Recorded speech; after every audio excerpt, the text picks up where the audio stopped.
Welcome again to the Sharpe Way. Another awesome Monday evening, 8 to 10. Doesn't matter if it's holiday season, I'm still here with you. Of course, I am the most important 2 hours of your week. And here's the best part. Today, we are talking about issues that the government says, things you must put in your body and things you may not put in your body. We're talking about vaping and vaccinations. Yes, people are going to be unhappy and happy today. And today I have an amazing guest. The man, the myth, legend himself, come all the way from Long Island, Matt Elliott from the United Vapors Alliance? The United Vapors Alliance. Yeah, I got it right. United Vapors Alliance. Absolutely. So glad to have you here. Thank you for having me. If you want to join us this evening, call in, talk to me or Matt, please feel free. The number is 573-427-5463. Now, Matt, I think the first time we actually chatted was during my campaign, and it was, I'm thinking, one of your guys reached out to me, I think, if I'm not mistaken, and we went on the Vaping Legion. Is that right? Yes, that would be the Vaping Legion Network on YouTube. We had you as a guest because you were running against His Majesty Andrew Cuomo. Yes. And we were looking for politicians who support vaping and support people's choice to use vaping. Yes. And that actually became hard for me. It became hard for me. And you know why it was hard for me? I don't know if you know this. You probably do know this, of course. But some of you out there may not know this. When I did a lot of my events in vaping shops, right, to show support for the vaping industry. I would do I had many different small businesses, but one of them I'd often go to vaping shops, do an event there, have people come to the shop, all that kind of good stuff. And when I would do that, I couldn't promote it on Facebook. Because it was vaping. Because it was vaping. Yes, so I literally couldn't promote the event on Facebook because Facebook decided that vaping is evil. Now, something else, fine. But that, I can't do that, right? So if I did some fast food joint that was clogging someone's arteries, that's totally fine. Oh, yeah, you could promote that. You 100%. Could post it everywhere. Anything vaping related, even vaping advocacy is now being shut down by Facebook. Yes, I was. And this was 2 years ago. I mean, it was, and the funny part is, as Facebook and others did that, it made me want to support the industry actually more. It made me realize that this has to be supported. And some of the events were tough because not enough people could show up. But what I also found, this is, people are going to think this is crazy. My daughter was 14 then. A lot of vaping shops didn't want her in a shop. Which is crazy, actually, if you think about it, because one of the main arguments is the vaping industry is evil. They're marketing the kids. They're big tobacco 2.0. Yes. But they won't allow your daughter into the shop for the event. I remember that specifically. A lot of vape shops were like, Larry, can't she stay outside? Can't she stay outside? That happened often. And not just that, we also found that I would go and other people would bring their kids. And the vaping shop was like, can they stay outside? We'd like them not to be in the shop. We'd like them not to be in the shop. And again, this wasn't an event that was being promoted where there weren't cameras there. I mean, I guess they were like, cell phone cameras, but there weren't no reporters were there. No newspaper was there. So it wasn't like they had to be afraid someone was going to, report them. There was nothing that'd be reported, right? And it wasn't mandatory either. Exactly. That's the thing. The shops were taking it upon themselves to make sure that there are no underage people, regardless of who it is, regardless for what event it is, in the vape shop. Well, that's my question to you now. So let me ask you, because I'm sure you have a list of this. Can you please list all of the vape shops where all those horrible products were sold that killed those kids? Can you please list them for me? Oh, if I actually had any, because they weren't sold in vape shops. Because there's no list is the reason why you have no list. Yes, I know. And that's the point that drives me crazy. The entire concept, and for those of you who don't know, in New York State, there was an attempt to ban all flavors. Is that correct? Am I getting it right? Yes, all flavored products, I believe, besides menthol at first, and now they're trying to add menthol into it. But keep menthol cigarettes. Yeah, well, because they're fine, obviously. And then that, was it the New York State Superior Court said no? Why was that blocked? That was blocked because Was it a there circuit was court? I believe it was circuit. Don't quote me 100% on that. I'm more of on the street Yeah, wise I as got you, far sure. as Yes. that advocacy is concerned. One of the courts blocked yes. that. And so then His Majesty King Cuomo II decided, I'm not going to do an executive order. I'm now going to put an actual plan together and to put an actual bill through our assembly to make sure we can ban all the flavors, because clearly that's why kids are dying. Right. Even though, and I quote, Cuomo said, vaping is better than smoking. Technically, yes, but so what? There we go. Yes. I mean, you don't get more hypocritical and more transparent than that. Yes. Oh, yeah, I know it's better than smoking, but so what? Yeah, but I can't make any money compared to what I make off the cigarettes. See, he could make money. That's the crazy I thing. agree completely. 20% tax on all e-liquid and all starter kits involving e-liquid completed kits. 20% tax on that. But you can't get blood from a stone. Right. If there's only tobacco flavors left, Right. no shop is going to survive, which means no one is going to be buying in New York State, Right. which means they're going to be going elsewhere. Exactly right. And guess what? Now you're the asshole that Yes. you lost all the revenue from New York State. You lost the revenue, you lost the jobs, you lost the rent, you lost all of those things in New York State. What are there, over 700 shops in New York State? Am I about Over right? 700 vape shops in New York State. Over 700 vape shops, and the vast majority are going to be gone. Is that correct? Yeah. So that means you're going to get at least 2,000 jobs.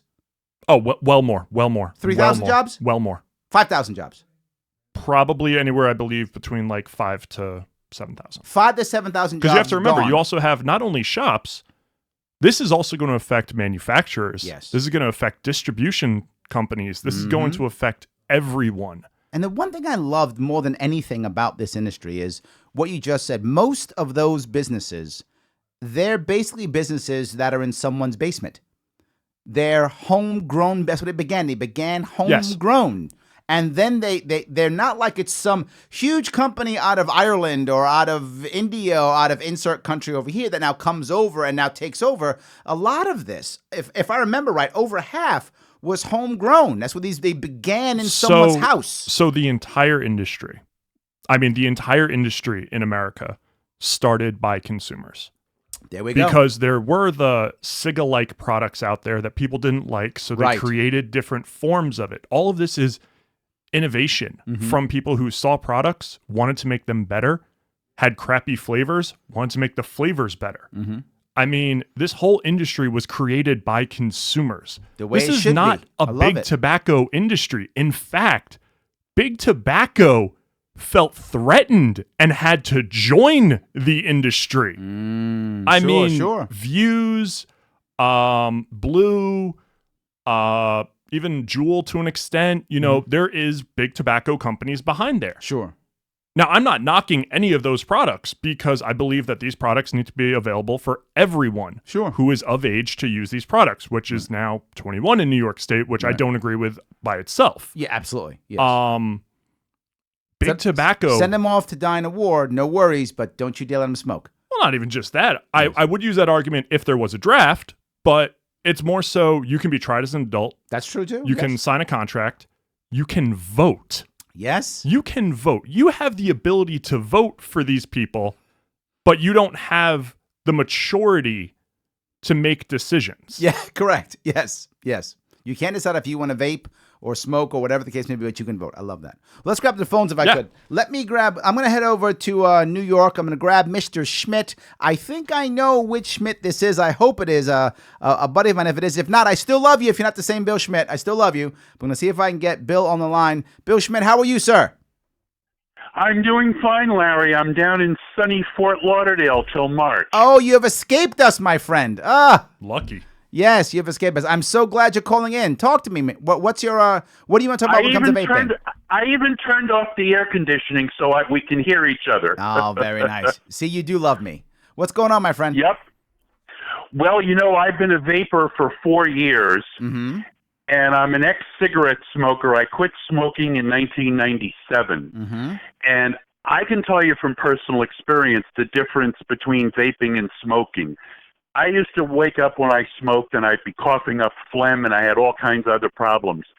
I don't have any of that from vaping. I'm not going to tell people that it's completely safe, but I know from personal experience, it's a hell of a lot safer than cigarette smoking. And this whole operation of the progressive nanny staters to outlaw it is really outrageous. I completely agree. And the funny part is, you said that you quit smoking many years ago, but you picked up vaping relatively recently. My wife had a similar issue. My wife was a smoker when I met her, when we got married, and she quit. And she vaped for a little bit, and it wasn't because she actually missed the nicotine, because the vaping she used, I don't know the details of it, but there was no nicotine in it. It was just for flavors. She was doing it because she didn't want to fall back into the bad habit. It was physically having something in her hands. It was the habit that she was trying to deal with, and she didn't want to go back to smoking, particularly when there were stressful times in her life. We had a child. She didn't want to go back to smoking when she felt the stress. She used vaping for a short time, maybe 6 months. I don't remember exactly. And then she never went back, but she used it for that purpose. Bill, did you have a similar issue or no? Actually, I started it to lose weight, Larry, and I lost 10 pounds on it. Look at because that. Nicotine is an appetite suppressant. Oh, there we go. So you can stop smoking and lose weight? Oh, my God. Look at that. Yes. But I think you've hit a perfect point, right? People use different tools to break the habits they want to break the way they want to do it. And that's the only way it can ever be effective. Right. And the government's not going to make that happen well. I appreciate that. It's really too bad. The first thing I did when I got down here was to go to the local vape store and buy a box of flavored bottles to last me till I come back next year, because I'm not going to be able to buy them in New York anymore. Oh, right. Just what you were saying, Matt. Oh, my God. It's exactly what you were saying. Elsewhere. They're going elsewhere to go to different places to buy their products. Oh, my God. Bill, I get it, but I hate it. Like, I get you, but I can't stand it, because you're not the only guy doing that. I'm sure there are lots of people right now doing exactly the same thing. And New York right now, for those who don't know, has about a $400 billion debt and about a $6 billion deficit. So we could use every little bit of that vape taxation we could get. Oh, my God, it's horrible. So, all right, Bill, thank you so much. No, go ahead. Right. No, we'll keep talk talking. To you soon. No, keep. You have something else to say. Go ahead. Okay. Well, I just wanted to tell you, my local vape guy in Peekskill, the store that I usually buy it from, he's extremely upset. He's biting his fingernails trying to figure out how he's going to pay his rent and meet his payroll, because this is killing him. Absolutely. Can you, do you remember the name of the shop? Beg your pardon? Do you remember the name of the shop? I think it's Cortland Vape. Cortland Vape. There we go. Just wanted to give him a quick plug if I could. That was all. Good. All right, Bill. I appreciate it. Thank you so much. Very good. You have a great time. You too. And it's really interesting that he is supporting his local shops, which is what every vapor needs to be doing. Granted, if you can't get certain things in shop, yes, you have to get them online. Mm-hmm. However, we're looking at situations now across America, especially in New York, where Nassau County just did a flavor ban for the county. They didn't wait for the state. They did one for the county, which goes into effect January 1st. Wow. All those businesses are going to be shut down. Sure. Yeah. And it was crazy because I was at that hearing. I testified along with many other people. The writer of the bill, I believe it was Drucker, took out the money for enforcement on the bill. Wow. Think about that for a second. Wow. We're doing a flavor ban, but we're pulling the money to enforce the flavor ban. Yeah. Yeah. Because there'll be nothing to enforce. Yes, there's nothing left to enforce. And enforcement is the key. Yes. In Suffolk County, where I live, I've spent about an hour on the phone with Department of Health one day talking about I would like to report a shop that I know is not only selling to underage, but they are selling illegal THC products. Mm-hmm. I was told, there's nothing we can do. Yep.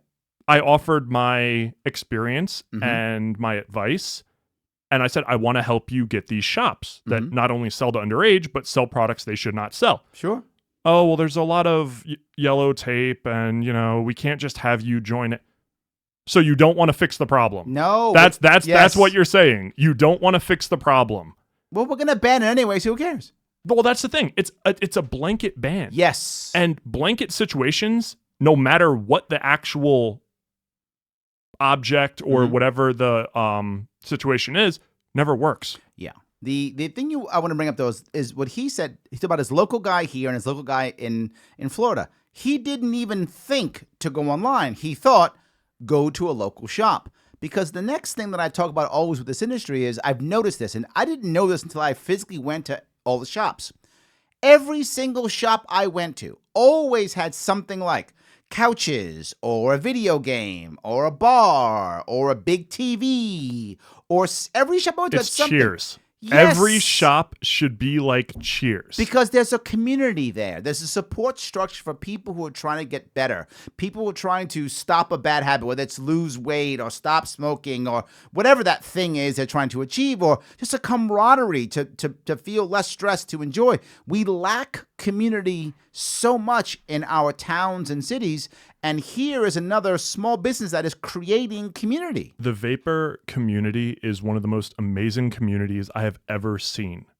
And I've seen this community come together for people, complete total strangers that they've helped. I've seen this community come together and support people no matter what is going on. Absolutely. Now, a little bit of studies. New England Journal of Medicine states that along with support, vaping products are 2 times more successful than traditional nicotine replacement therapies. Sure. In helping people quit smoking. I mean, like the patch and gum, things Patches, like that. gums, lozenges, Chantix, Zambian, whatever. You know, vaping is more successful along with support. Well, okay, so you go get a patch or you go get gum or lozenges or whatever. What's your support system? None. You bought that at CVS or Walgreens or something. No one's going to come to your house and say, hey, man, how you doing? So no one's going to call you up. You don't have a place to go to hang out with other people with a patch on. You get a vapor product. You go down to the local shop. And I used to run shops. I'm no longer working in the industry as far as vested interest, but I'm still a consumer advocate. So I used to work in shops. And the moment a person came in, it was like working in a bar. Yeah. They walk in.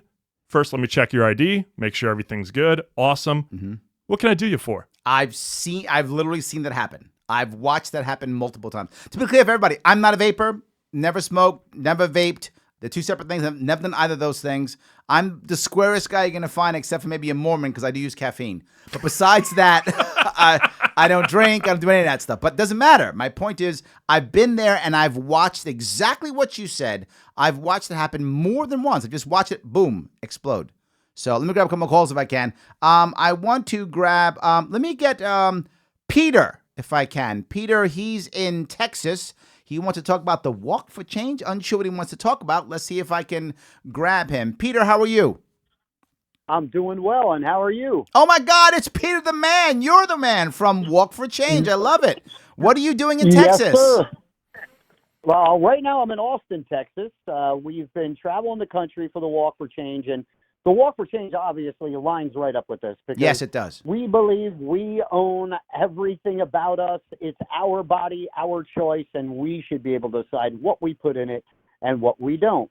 And we've been traveling around, obviously, as emissaries for the party. Yep. And you know, making tremendous connections. We've been all over the state. We've talked to Ted Metz in Georgia. We've talked to, country, yeah. We talked to Ted Metz in Georgia. Hi, Larry. Hey, how are you? So glad you called in.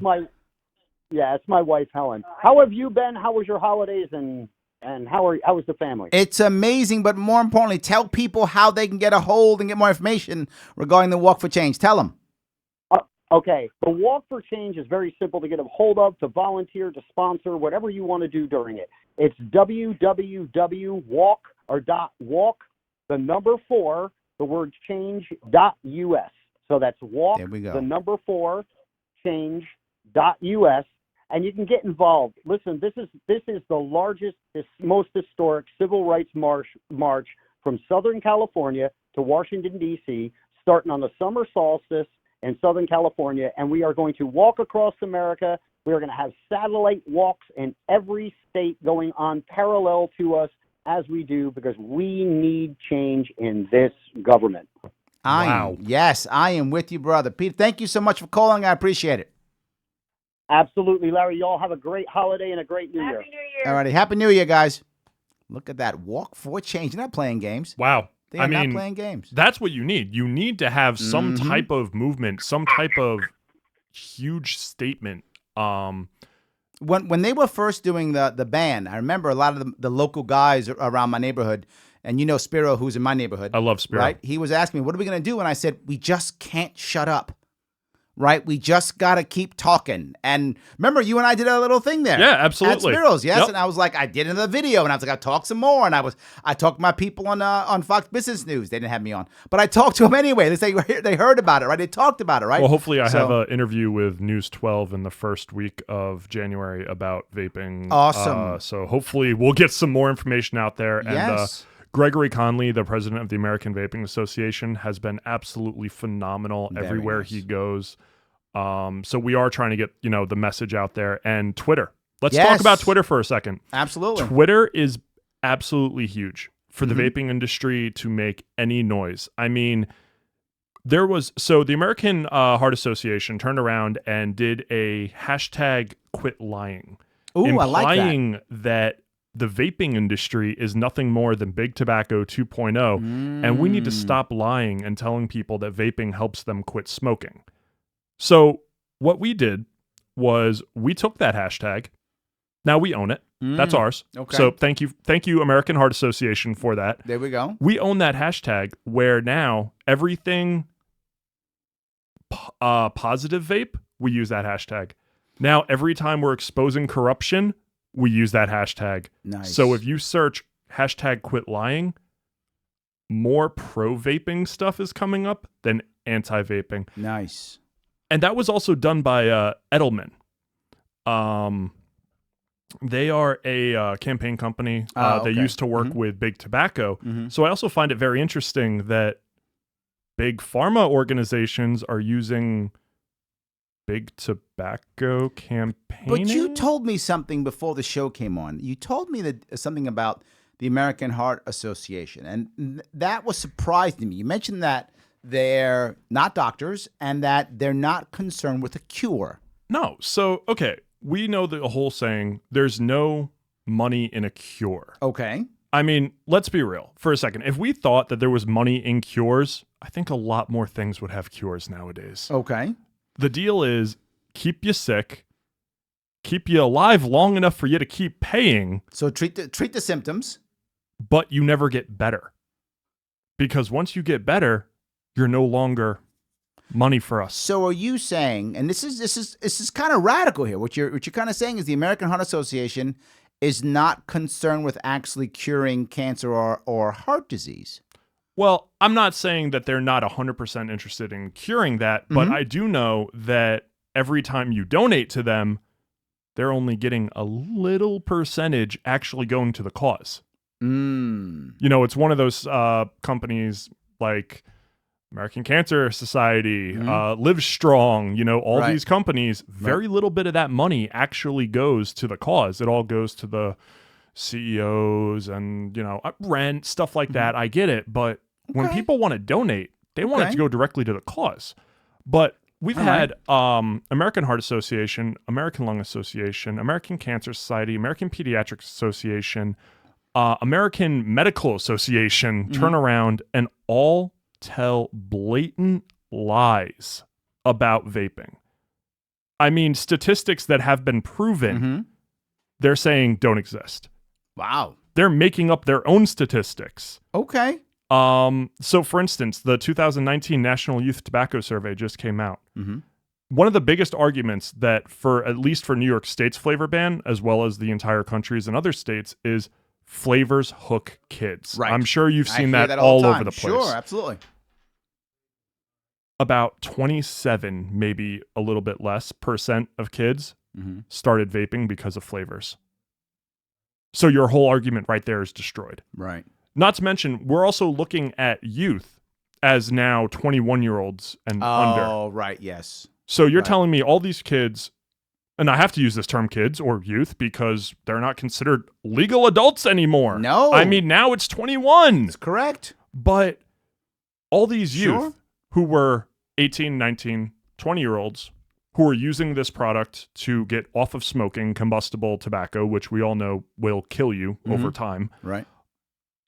They're now being told, well, you're not mature enough to use this product. Right. And you're now a statistic. That's the thing. You are now a statistic. Yes, absolutely. They've created their own statistics. Brilliant move. Brilliant move. Let me grab some more calls. Yeah. I'm going to California. I went to New York and Texas. I'm now going to head over to California. I want to talk to Stan in California. He wants to talk about vaping. That is the topic, so that's awesome. Stan, are you there? Yeah. Stan, how are you, sir? You're on the air now with Larry and Matt. What's going on? So, I'm kind of curious. Do you think this T21 is going to curb a national flavor ban? Oh, now we're getting juicy. Oh, he got juicy. Oh, Go yeah. ahead.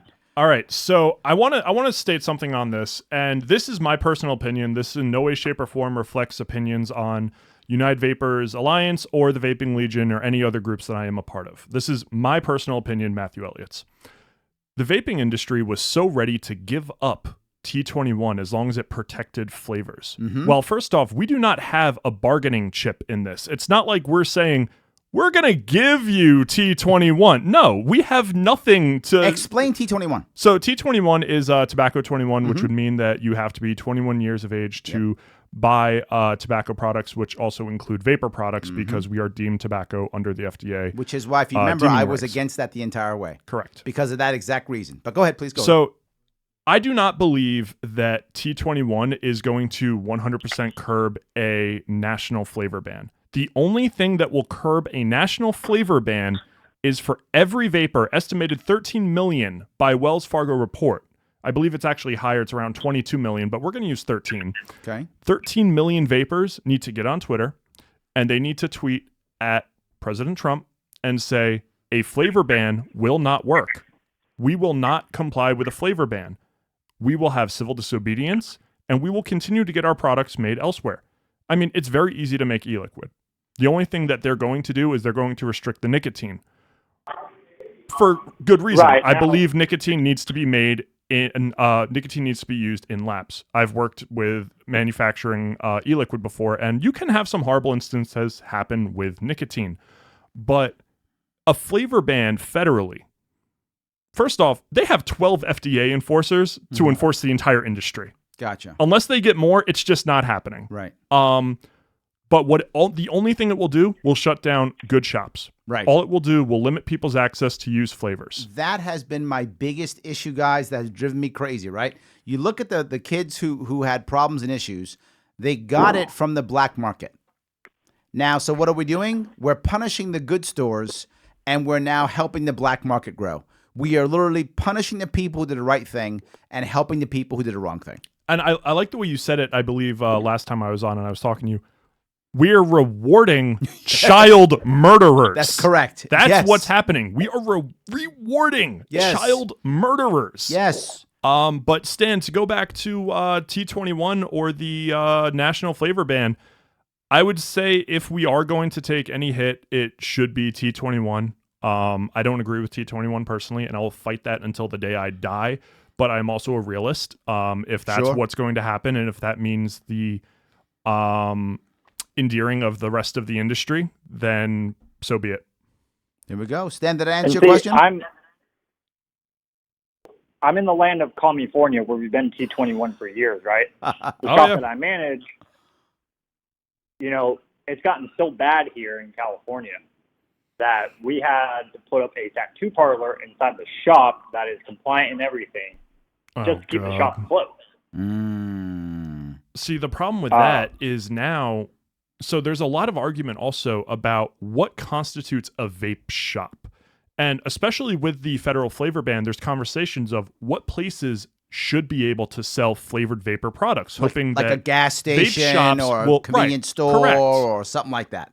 With the hopes that vape shops are going to get, told you can sell flavored products, but the gas stations, the C-stores, anything that is not considered a vape shop will not be able to. Like a smoke shop. Right. But now here's the problem. In places where there are flavor bans happening, they're having to resort to other things to keep their doors open. I Right. mean, kratom, CBD, whether Yes. it's flower, whether it's vapable, whether it's tincture, gummies, whatever, rolling papers, Yep. bongs. I mean, I see vape shops turning into head shops, or, you know, Yep. Stan, in your case, the vape shop turning into a half a tattoo shop. Yes. It's like,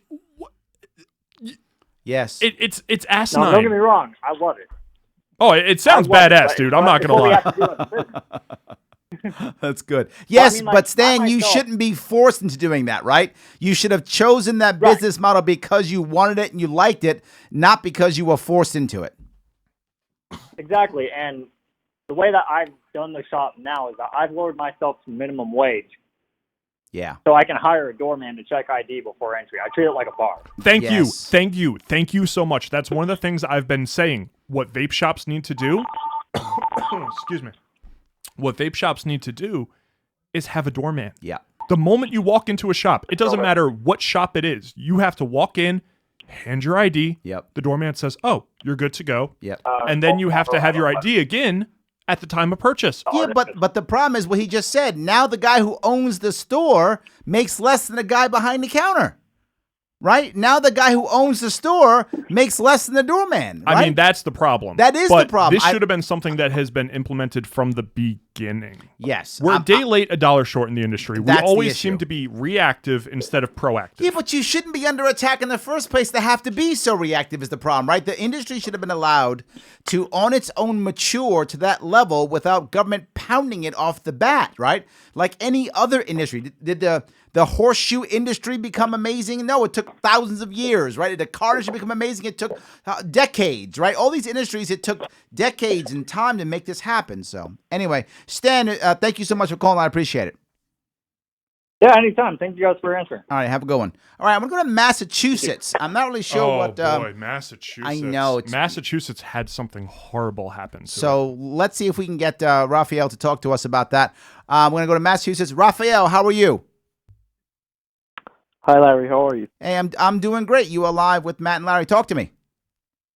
Okay. So first, I want to apologize. I don't have anything interesting to say about the vaping discussion, but I'm enjoying it so far. Okay, good. All right. So what do you want to talk about? I wanted to talk about my idea for the income share agreement. So it would be all public universities, any of them that receive federal funding or public money, they would go into the income share agreement.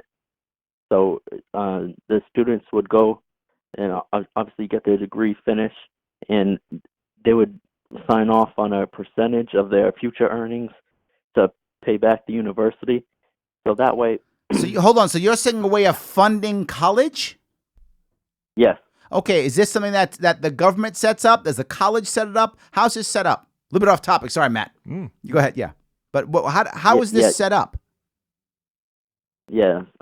So first, sorry, this is totally random. No worries. But yeah. Who sets this up? Is this funded by a bank? Like, who is the person who initiates this?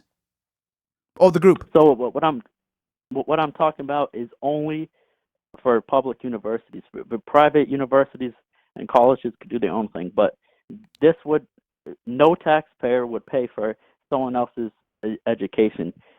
It would be public because you would force the public universities and the students to come up with an agreement.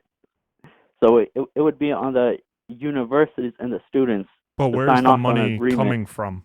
No, in this case, he's saying they're basically borrowing the money basically from the institution itself. And the institution is getting paid back as the person makes money.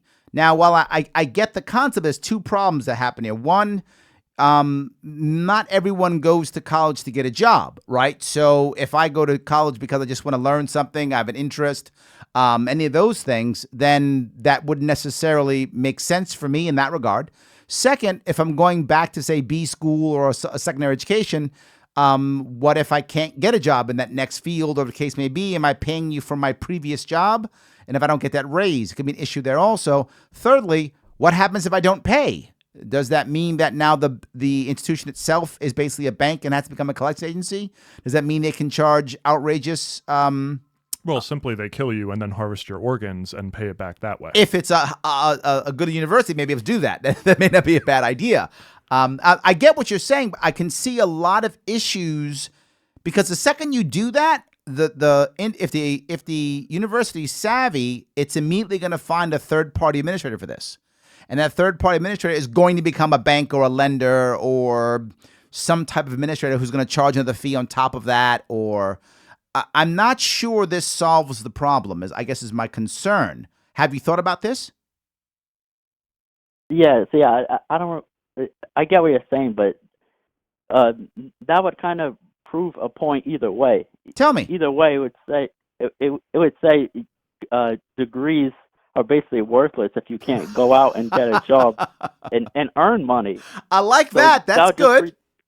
I mean, it's kind of true right now. Your degrees are useless because yes, you can't do anything with them. Yeah, you got me on that one, Raphael. You definitely got me. That's true. Yes, that's a good point. But while I agree with you, my worry is if we say we put this into play for 5 years, I'm making that up. Now I've got 5 years of people who have to pay the price to make that point. I'd like just to make that point without them having to pay the price for it. But I think if you create that option, I do think some universities would take it, and I think some private universities would also take it.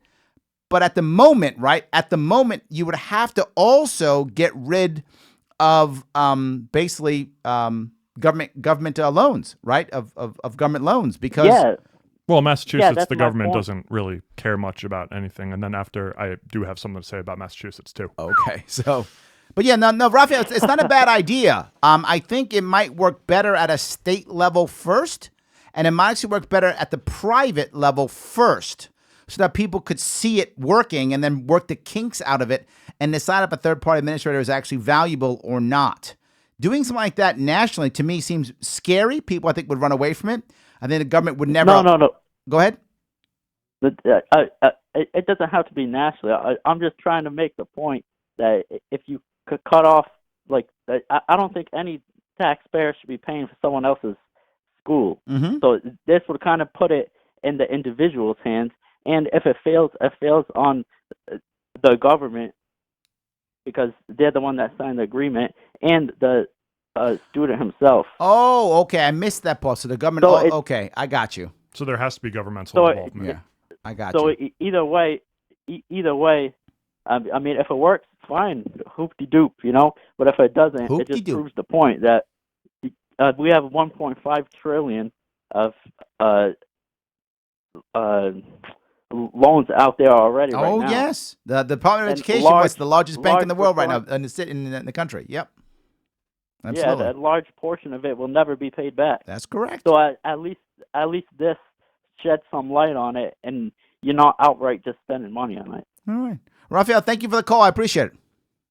Yeah, thank you. All right, have a good one. Sorry about going off topic on that one, but it's all right. So you had Massachusetts. Go talk. In Massachusetts. Mm-hmm. So Massachusetts got hit very badly. They originally had an executive order for a total vaping ban. I remember this. Everything. I remember this. Coils, e-liquid, mods. It doesn't matter. It was banned. Shops were shutting their doors, covering their products overnight, and they were sending police enforcement in to make sure this was happening. Wow. I have an echo. Is that normal? Yeah, it's gone. Okay. Yep, it's gone. I have magic powers. It's gone. Okay. Cool. Yes. So when Massachusetts was bringing it to legislation, they're doing a flavor ban legislatively now. The Republican Party, the Republican caucus, during the Senate hearing, which is about small government, don't forget that. Keep going. Turned around and asked simply because the reasons that these shops are being shut down. First, they tried getting an exclusion for the flavor ban for vape shops. Then they asked for the money to be used from the Master Tobacco Settlement Agreement, which was the agreement made in 1998 by the big tobacco companies and the state attorney generals. Yep.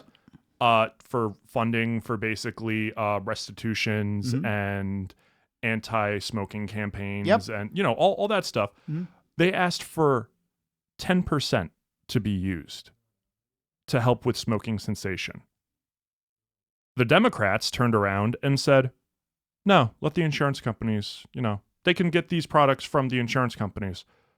The original reason why the Mass Tobacco Settlement Agreement was written was for this exact purpose. Right, exactly. So Massachusetts went on record, which we have this all available to be viewed on the Vaping Legion Network on YouTube, basically stating, no, we're not going to use the money that is from the MSA agreement for what it's intended for. Right.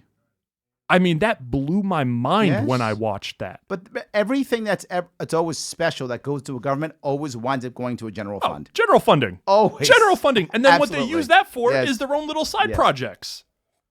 All right, let me get back on the phone if I can. I'm heading back to New York. Back to New York. I'm going to see if I can grab Tyler from New York. I'll grab him. Tyler, how are you?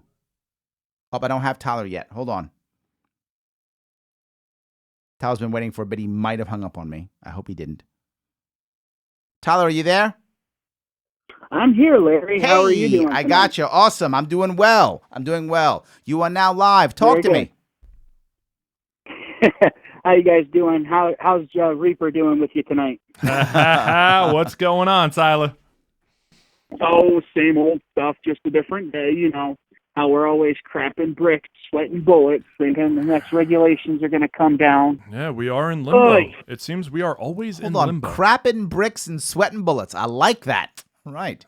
Well, I'm being PG for your radio show, man. No. You can be R. It's fine. Don't worry about it. I have to be respectively Yes. on here, not the callers. That's exactly. Doesn't matter. I just watched Christmas Vacation last night, so it's like, now here's that word. Okay, shooting rock. Okay. So Anyway, what do you want to talk about? Well, I wanted to talk about vaping. Tell me. Because it's like I said, we are the entire industry, the entire consumer advocacy group, and I have to thank Reaper for helping me get into consumer advocacy because I was not as involved as I am now. Is a nickname for you Reaper? Yeah. Okay. The Reaper, Grim. I mean, Gotcha. there's already a Grim in the vaping industry, Grim Green. So I'm known as the Reaper when it comes to the good. vaping industry. Okay, good. All right, now we know. Now we know. We're sitting here daily. I'm constantly on Twitter and tweeting, using our hashtags, hashtag MSA Blood Money, hashtag Absolutely. Lying, Yep. hashtag We Vape We Vote. Yep. And it's getting really, really ridiculous. We're all on edge. We're trying to figure out what's going to happen. We can't even enjoy our holidays because Yes. of proposed regulation that may or may not be coming down. Yes. And then Federal you got T21. You got Cuomo talking out his ass now about how he's going to ban flavors, and that's going to help the youth vaping epidemic. Absolutely. Yes. The thing I guess I wonder, does and you might know more, Matt, but does the We Vape, We Vote piece matter? And the reason why I ask this question is a selfishness and a non-selfishness here, right? The non-selfish is the Democrats, Republicans in 2020, when it comes to the president, it's going to be just a couple of 100,000 votes in a couple of states that is going to decide. And are vapors that strong to where they'll say, whatever, if Trump does the ban, they're going to vote for whoever else is there. They're going to vote for Biden or Bernie or whoever is that person there. Absolutely. The We Vape, We Vote movement is so powerful, especially in the swing states. We have had the National United Vapors Alliance formed the rally in Washington, D.C. on the Ellipse. 4,500 people were there, all chanting, "We Vape, We Vote," as President Trump flew over the crowd in Marine One, everyone holding up those signs.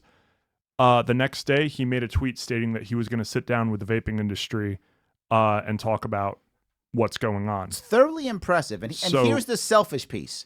I want you all to vote Libertarian.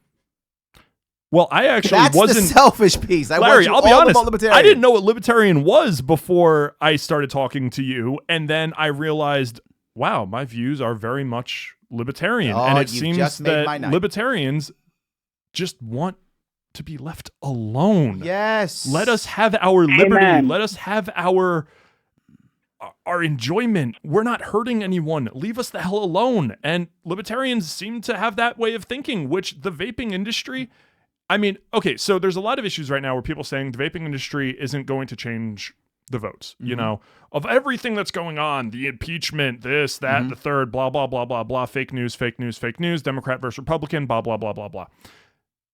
What it's going to come down to is there are more vapors in the swing states that if they decide not to go down to the polls, Trump could very well lose those states. That terrifies a lot of people. It should. And what's crazy is other politicians are not picking up on this. Right. I mean, I'm pretty much a single issue voter because most of politics, I believe, is completely pointless. It's all predetermined and it's all a dog and pony show. Right. Vaping is something that is very important to me because it's about freedoms. It saved my life. It saved hundreds of thousands, millions of other people. I have heard that story so many times. What you just said, it So saved Larry, my life. if I can I tell my story real quick? Yes, go ahead, please. Please. So I am T-minus 7 days away from my vape-anniversary. I don't know what a vape-anniversary is. It's the day that you quit smoking and start vaping. Ah, there we go. There you go. Vape-anniversary. I like that. Okay. I quit smoking kind of accidentally because I thought I had tried the lozenges, I had tried the gum, I had tried the patch. I refused Chantix because I saw what it did to my mother. It made her crazier than hell. Yes, I've seen Chantix. I have seen that. The FDA removed the black box warning from Chantix. No, I've seen it happen. Yeah. And Wellbutrin is another one, right? Is that another one? I forgot what it's called, but it's another one that does it too. Makes you kind of loopy, crazy. Yes. Yep. Absolutely. Yeah. So I refused that. I tried cold turkey, and I couldn't really agree. You know, it was like I legitimately looked like a crack addict trying to get off of it because of the scratches and stuff. Sure. So vaping saved your life. It did, and it was a dragon fruit, cranberry, and apple flavored vape. So you're a child. No frill. Absolutely. So you're a child, absolutely. right? You have to be a child. You have to be a child, flavors. and if you enjoyed flavors, you've got to be what, 13, 14? Larry, according to my driver's license, I'm 30 years old. Oh, so, wow. Well, that doesn't fit the narrative at all. Wait a minute. What's going on here? You mean their own narrative implodes on themselves? Oh my God. Shocker. That's good. Well, I'm very happy that you were able to quit smoking. That's great news. And it's I was like, I was kind of like Matt over there. I wasn't quite smoking quite as much as he was when he smoked. I was only up to like a pack and a half a day. Oh, that's but it? I was still it's high waking school. up, high school, coughing up all this crap out of my lungs. Middle school for me. I couldn't walk up. Well, I mean, I had my first cigarette. I'm totally teasing 9 or 10 years old. Okay, you're hardcore again. Okay, you get your street cred back. It's fine. Yes. Anyway, I've got a bunch of calls I gotta grab. I want to say thank you so much for your story and thank you for calling in. You're welcome, guys. Have a good night. Enjoy your new year. All righty, have a good one. All right. I've been bouncing all around. I want to head to Tennessee if I could. I'm gonna run over to Tennessee. I'm gonna try to grab Charles from Tennessee so I can be over the entire country if it's possible. I love the fact that this is filling up with vaping. Yeah, right now. yes. That's Charles, amazing. how are you? I'm doing good. How are you, sir? I'm doing great. Talk to me, my friend. You're on the air. Yes, I was calling about the new T21 law. Yes, absolutely. That people called about that already. Absolutely. What's going on? What's your take? So my take on it is I understand that the law is to prevent 18-year-olds that are still in high school from getting vapor products and smoking products and giving it to their friends. And I would say that a solution to the vaping epidemic, as far as that's what they're calling it anyway, is maybe grandfathering in 19 and 20-year-olds because they was, been buying the products for a year or 2 years. It's not only hurting, thousands, if not millions of people that's been able to buy it for a year or two that got the right stripped away from them. So you're saying you want it to be a bit fairer, is what you're trying to say? Is that where I'm going? Stop. That's ludicrous. Come on. Be fair? No, what I'm saying is there's an issue here I want to bring up. When you raise the age of 21, a couple things happen here. And, I'm old enough to remember them changing the drinking age to 21, right? A lot of people aren't old enough to remember that, but I actually lived through that as a teen. That's how old I am, right? So, and what happened was the goal was the same thing, Charles. It was to keep beer out of high school. That was the goal. And the funny thing is, yes, sir, it actually worked. I mean, there was less beer in high schools, but there were two terrible side effects that no one seemed to care about and no one even talks about. Number one was a huge increase in kids using marijuana and other ways of getting high because it was actually easier to get weed than it was to get beer. They're going for that buzz. It doesn't matter what it is. Exactly right. They were going for the buzz. So actually you saw a massive increase in kids in high school smoking weed because they couldn't get beer anymore. And not just that. When I was a kid, you drank at 18, which means you drank at 16, 17, right? And when you drank, when did you get drunk? You got blackout drunk in your mom's basement around friends and family. No big deal. Well, now what happens? You're sneaking it. You're hiding it. No, they don't get blackout drunk. They get to college. And now they get blackout drunk in college with a bunch of college kids. And what do we have? Date rape upon date rape upon date rape, problems, issues, concerns, all kind of crap. Now you're getting blackout drunk. And not paying attention to your studies. Not paying attention to your studies, nothing. And there's no one there to support you, right? When I got blackout drunk, my mom was there, right? I was a kid, so it was fine. Probably wasn't happy, but she at least was there. Yes, she wasn't happy, of course, but I learned my lesson. I hardly ever drink now because of that. It's very rare that I drink. I drink like, holiday champagne type thing. That's it. And it wasn't because I was afraid of it. It just wasn't my thing. But I learned my lesson as a teenager. So while this vaping ban may have less vaping in high school, it may work. I don't know. But there will absolutely be side effects that they won't understand. And I would rather people, kids, adults, teenagers, learn your lesson. Education. Yes. We need education instead of bans. I mean, what are we doing from changing the age from 18 to 21 except limiting access for 3 years? Yes. That's a 3-year window? Yes. And if you don't think that there's kids in high school that have friends and family members that are over the age of 21, nothing is going to happen besides shutting down businesses and scaring people going back to smoking. Yes. Which is what they want. Yes. And something else, I was in the Marine Corps when they changed the date in most state, the age in most states to 21. Most people don't know it didn't happen overnight in every state. It happened slowly. Different states changed it. And just the way it's happening right now with T21. Same thing happened with drinking. So we had guys who literally could go on the base and drink and go off the base, and it was against the law. Because the base was federal land. So you'd be an 18-year-old, 19-year-old Marine, get hammered, walk outside the base, you're a criminal.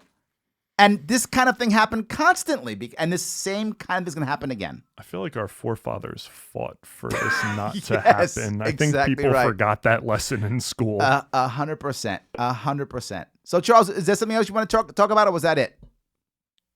That was pretty much it. I appreciate you guys for having me on the air. Absolutely, my friend. Thanks for calling. No problem. All right, I'm going to head over to Oklahoma City. We're going to Oklahoma. Look at us. We're going everywhere. You are having me cross the entire country today, Matt. We are everywhere. I can 13 tell. million strong. God. I mean, there are people everywhere that vape or at least want to talk about it. Let's have the discussion. 100%. You don't just vape, you vote. You vape, you call. Even better. Going to grab Craig. Craig, how are you, sir? I'm doing great. How are you tonight? I'm doing awesome. Talk to me, my friend. You on the air. All right. So I've got a vape shop here in Oklahoma City, and I also participate very heavily in advocacy, which, I feel like every single vape shop owner should definitely be doing. And unfortunately, a whole lot of them don't. But it's not my topic. My topic is two things. One is T21, which you guys have already touched quite a bit on. Mm-hmm. One thing that I would like to include on that is, there's some quote unquote BS studies out there that say, vaping is a gateway to smoking. Well, they're about to prove themselves right whenever they cut off the 18, 19, and 20-year-olds. And that's what I was saying. They create their own statistics to work in their favor. Oh, it's amazing. I agree that. 100%. It just makes me sick. That part, that they're smart enough to know this. we also know they're smart enough to know that vaping is much less harmful than smoking.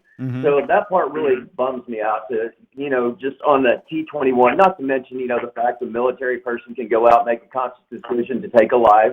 Yes. Also, people are old enough to vote these people out of office, which I hope they take that opportunity right now. I really hope they take that opportunity. I love We that. Vape, We Vote. Also, Matt, I got a chance to meet you at the DC rally. It was really nice to meet you and listen to you speak. It was pretty powerful. Rock on. Thank you, brother. Appreciate it.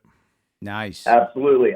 All right. The next thing I would like to say is I'm in Oklahoma, and it seems like anytime something comes up in Oklahoma, they'll come to a couple shops, one of them's mine, and interview us on television.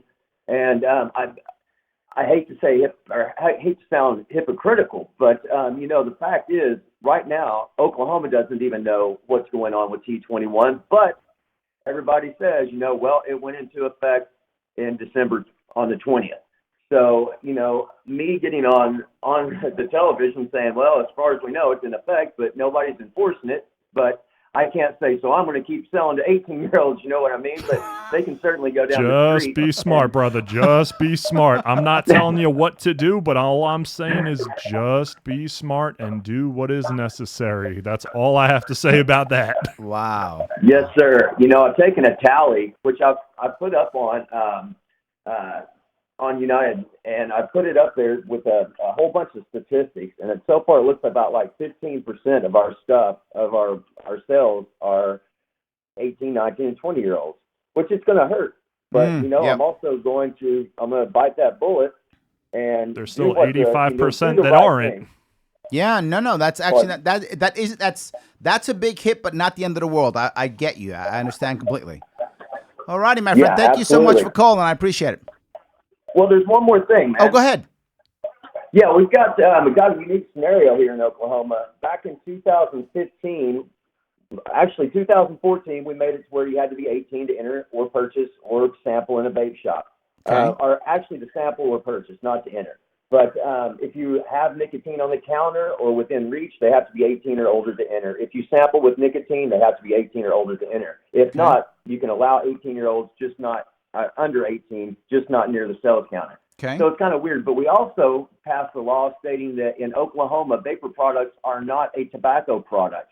So I know the law. Yeah, I know the law now says vapor products you can't sell to anyone under 21. But is that lumped up in tobacco? What's your take on that? I can't stand it being lumped into a tobacco. I can't stand it. It's not tobacco. It's not combustible. It's not tobacco. It's not combustible tobacco. Yes. There's no actual tobacco. It's a fog machine.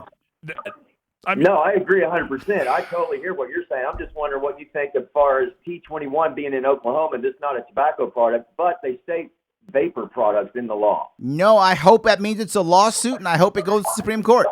We'll see what happens. Amen. I hope it is. Absolutely. Thank you, my friend. I appreciate the call.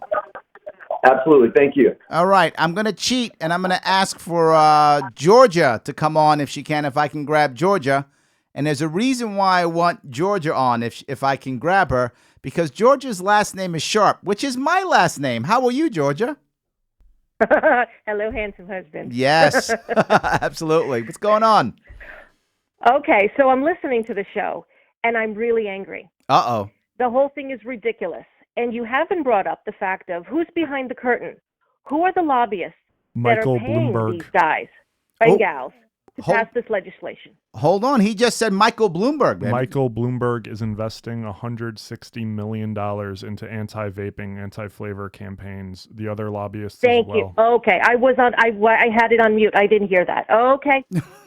That's what I wanted to know. Yes. Got my answer. See, I got a smart wife, guys. Look at the health orgs, American Cancer Association, American Lung Association, American Heart Association, American Pediatric Association. Look at all of these health groups, and you will find ties directly to people who are pushing for anti-vaping campaigns and statements that were originally made now being stricken and now being negative vaping. Okay. There we go. Sounds good. The word needs to get out. Who's sending out the negativity and who's out against them? But I don't think it's out there and well known is what I'm saying. We're working on it. Absolutely. Good job. Thank you, baby. All right. Bye. Yes, I cheated. I had my wife on, guys. Sorry, I did cheat. Absolutely. She is wonderful. So, all right. If I could, I want to bring in some more people because I want to kind of shift the chat. I know we've been talking a lot about vaping. I want to shift it from what the government says we can't put into our body into what the government says we must put in our body. So, Matt, can I get you to shift over if you don't mind? You can stay if you want. Happy to have you to stay, but if you just shift over I'm gonna shift right on over. This is over. interesting to me. Go good. Come on in. Yes. Come on in, please. How are you? Good. How are you? Good to see you. Good to see you. Good to meet you. Hi, how are you? Good. Do you go by Larry also? Sure do. Larry's an awesome name. It sure is. Yes. Have a seat. Have a seat, Larrys please. don't make a right? Yeah, two Larrys absolutely make a right. Yes, they do. Yeah, they do make a right. Yes. Those are your headsets, if you don't mind. And please get close to that microphone. And for those of you who don't know, we're making a minor shift. We are now adding 2 more people into this mix. And the people we're bringing on, Rita Palma. Did I say it right? You did. Awesome. And hold on. It's Lawrence, if I get it right, Palevsky? Perfect. Palevsky. There we go. I can pronounce. It's one thing I can do is pronounce. Palevsky, yes. You guys consider yourselves advocates, right? Yes, Larry's actually an MD and an advocate for the cause as well, vaccine choice. But I am an activist, advocate, lobbyist, whatever the day happens to be bringing. Well, the funny thing is, what the Liberty Movement brings together is specific issues like this. Because in our view, even though they're different, right? Vaping versus vaccines are different. The concepts in our view are the same.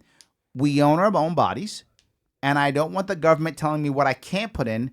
And I also don't want the government telling me what I must put in. I don't want either of those things to be true. Freedom. Freedom, yes. That's what I'm looking for. So please tell me, what's your big issue here? My issue is, I'm coming at this from as a parent who many years ago decided to refuse vaccines for reasons of faith. And my school district pushed back, interrogated me about my religious beliefs for a number of hours. And I came out of the whole experience thinking no parent should ever be treated this way. Right. There's nobody that has the best interests of their children in mind as I do. There's nobody who can make better decisions for them than I can. And how dare a school district official question that authority and question the wisdom and judgment I have for my children? Well, I have a couple pieces to that. The first one is, even if you can't, it's still not their business. Correct. Even if you aren't that smart or that good of a parent. I'm not saying you are. I'm saying, but even if you aren't, it's still the government should not parent Yes, our kids. It's the government's job, even if you aren't. So I hope you're I'm sure you are because you're here, so you care. I'm sure you're an amazing parent. But even if you weren't, it's the government's job to decide, oh, you know what? You're the bad one, so I got to do this for you. Right. And the other piece is, I remember in New York State, the first thing they did in New York State was remove the religious exemption. Yes. And I thought to myself, if you're going to remove an exemption, that's exactly the wrong one, right? The freedom of religion is in the First Amendment, right? If you're going to get rid of any of them, why that one, right? That's completely and utterly wrong, and immediately got me saying, what are we doing here, right? To be forward with you, my kids are vaccinated. I'm not anti-vax. My wife was worried. She was just on. My wife was very worried about vaccinations, and she did. I'm going to get it wrong, I'm sure, but if she did something where she lengthened out the maximum time in between vaccines or whatever was legal, she did something like that because she was concerned, but she still wanted to vaccinate. I'm not an anti-vax person. I'm an anti-mandate person. If your religious views, if your social views, if your medical views, insert your views here. If they say, I don't want this in my child's body, I'm okay with that. I really am. So I'm sorry, you're quiet. Please, Larry, awesome, the man with the cool name. Please jump in. Okay, thanks for having us here. Absolutely. The problem is that the government is making a mandate based on a science that has lots of falsehoods in it. So they're using the idea that if you vaccinate everybody, you'll be saving public health and protecting everybody. And they're also— Isn't that called the herd immunity? Thank you, herd immunity, thank you. But there are a lot of holes in that theory. In fact, herd immunity is a theory. It's not a fact. And unfortunately, both the state and the medical systems are not allowing for a proper scientific discussion so that we can actually show the public that the idea of herd immunity, the idea of vaccinating people to stop the spread of illness, is not scientifically backed. but they're using that as a threat as to why you have to mandate in order to preserve public health. What you don't hear is the number of cases of infectious illnesses that are happening in fully vaccinated kids, in fully vaccinated populations. I think you do hear some of that, don't you? I mean, don't hasn't hear there all of recently it. been, if I remember right, hasn't there recently been a bunch of people talking about how ineffective, for example, the flu vaccines are? I remember, and I'm not. This is not something that I look for often, right? It's not my issue. Mm-hmm. And someone like me who isn't looking for it, even I've heard, hey, the flu vaccine doesn't work or hasn't worked, whatever the case may be. Even I've heard that. Correct. I mean, there have been pertussis outbreaks. Hold on one second. Move over. Yep, that's all he's asking you to do. Oh, There we go. okay. Yeah. Don't worry, just tell him it's live. Don't worry, just tell him. It's all good. It's our show. We just do stuff. Yes. Please go. I'm sorry. The outbreaks That's you right. mentioned. There Go have ahead. been pertussis outbreaks in fully 100% vaccinated populations. There have been chickenpox outbreaks in fully vaccinated populations. There have even been measles outbreaks in predominantly vaccinated populations. So the idea that giving a vaccine to a person stops them from carrying the germ to spread to others is accepted as true, but has no basis in scientific fact. But isn't that what vaccines are all about, right? Didn't we? If I remember the story, and I may be ignorant here, so let me know if I'm making this wrong. I remember the story during the Black Plague. They were making vaccines by taking pieces of the scab and putting into other people, and then they'd be vaccinated from the Black Plague. Is that the right smallpox? Thank you. Was that the right story? Did I mess it up? So what you hear in the news is that the vaccine was actually 100% responsible for reducing the number of cases of smallpox. There we go. Yes. That's what you hear in the news. But that's not true, is it? Well, again, that's not the full story. Okay. Again, it's not a matter of what's true or not true. Okay. It's a matter of whether or not you're including all the information that is available about what happened. And there's plenty of evidence that the use of the vaccine actually increased the number of cases of smallpox in populations of those who were vaccinated. And in fact, once people understood... Increase that's exactly the opposite. Correct. And that's what happened when we introduced the first polio vaccine in 1955. We increased the number of cases of polio. So back in the smallpox time, what they did was they understood finally how smallpox was transmitted from person to person. And they quarantined those who had smallpox. And then they did something called ring vaccination around those who had the most optimal closeness, or those who had the most contact with those who had the smallpox. And by just vaccinating in a ring around those who were sick, and by quarantining those who were sick, the number of cases went down. But the news tells you that the vaccine is the only thing that was responsible for reducing the incidence of smallpox. Same thing happened with polio. With polio, there was an increase in the number of cases of polio with the introduction of the injectable. But hold on. So is there an increase in things like rubella and whooping cough and things of that sort, which are being vaccinated now? Are you saying that it takes time before they get the vaccine right? I'm not exactly sure what you're saying. You saying that they need time to get the vaccine correct? What I'm saying is that there is shedding of vaccine materials after vaccines are given, especially if they are live vaccines. And the shedding of those materials can increase the likelihood of those around you to get sick from the actual material in the vaccines. Okay. All right. The second piece. Yeah. You've really trying to blow my mind now. Is that what you're trying to do? The more keep going. He's really good at it. He's good. Okay, keep going. The more blowing, the better. Okay, go ahead. So the second piece about what the problem is with government mandates is that they're saying unequivocally that the materials that we're injecting into the bodies of our children are completely safe, and they've been fully tested. And that couldn't be further from the truth. There's never been true, honest safety testing of these materials in the injection of them into the body. Well, hold on. I remember someone telling me about this. It was saying, I don't know if it's the same thing you're going to tell me, but about the idea that we don't know specifically because of some special populations, right? Populations like Hasidic Jews, which tend to intermarry and stay together and have similar genetic codes that aren't more with the mainstream. Amish, like that if you try to vaccinate those, you really have a problem because they're not genetically prepared for things like that. Are you going there, or is it a different spot? I'm going different spot. You are trying. That was a great point, though. I mean, and that's what goes back to the blanket cases. Exactly. Nothing works for blanketing because you're going to have each group of people have different reactions to things. Absolutely. You're going to have different the question environmental areas. There's going to be different populations. And how many kids are you prepared to sacrifice for that, right? How many kids are you prepared to sacrifice who are going to have the adverse effect to the thing you're putting in them? Again, the government is telling you that the sacrifices are minimal. So what we have today is somewhere between 1 in every 35 to 1 in every 50 children with autism. You have 1 in 5 children with neurological disabilities. You have 1 in 9 children with asthma. You have 1 in 11 children with ADHD. You have 1 in 13 with severe allergies. And the allergies are getting more fatal.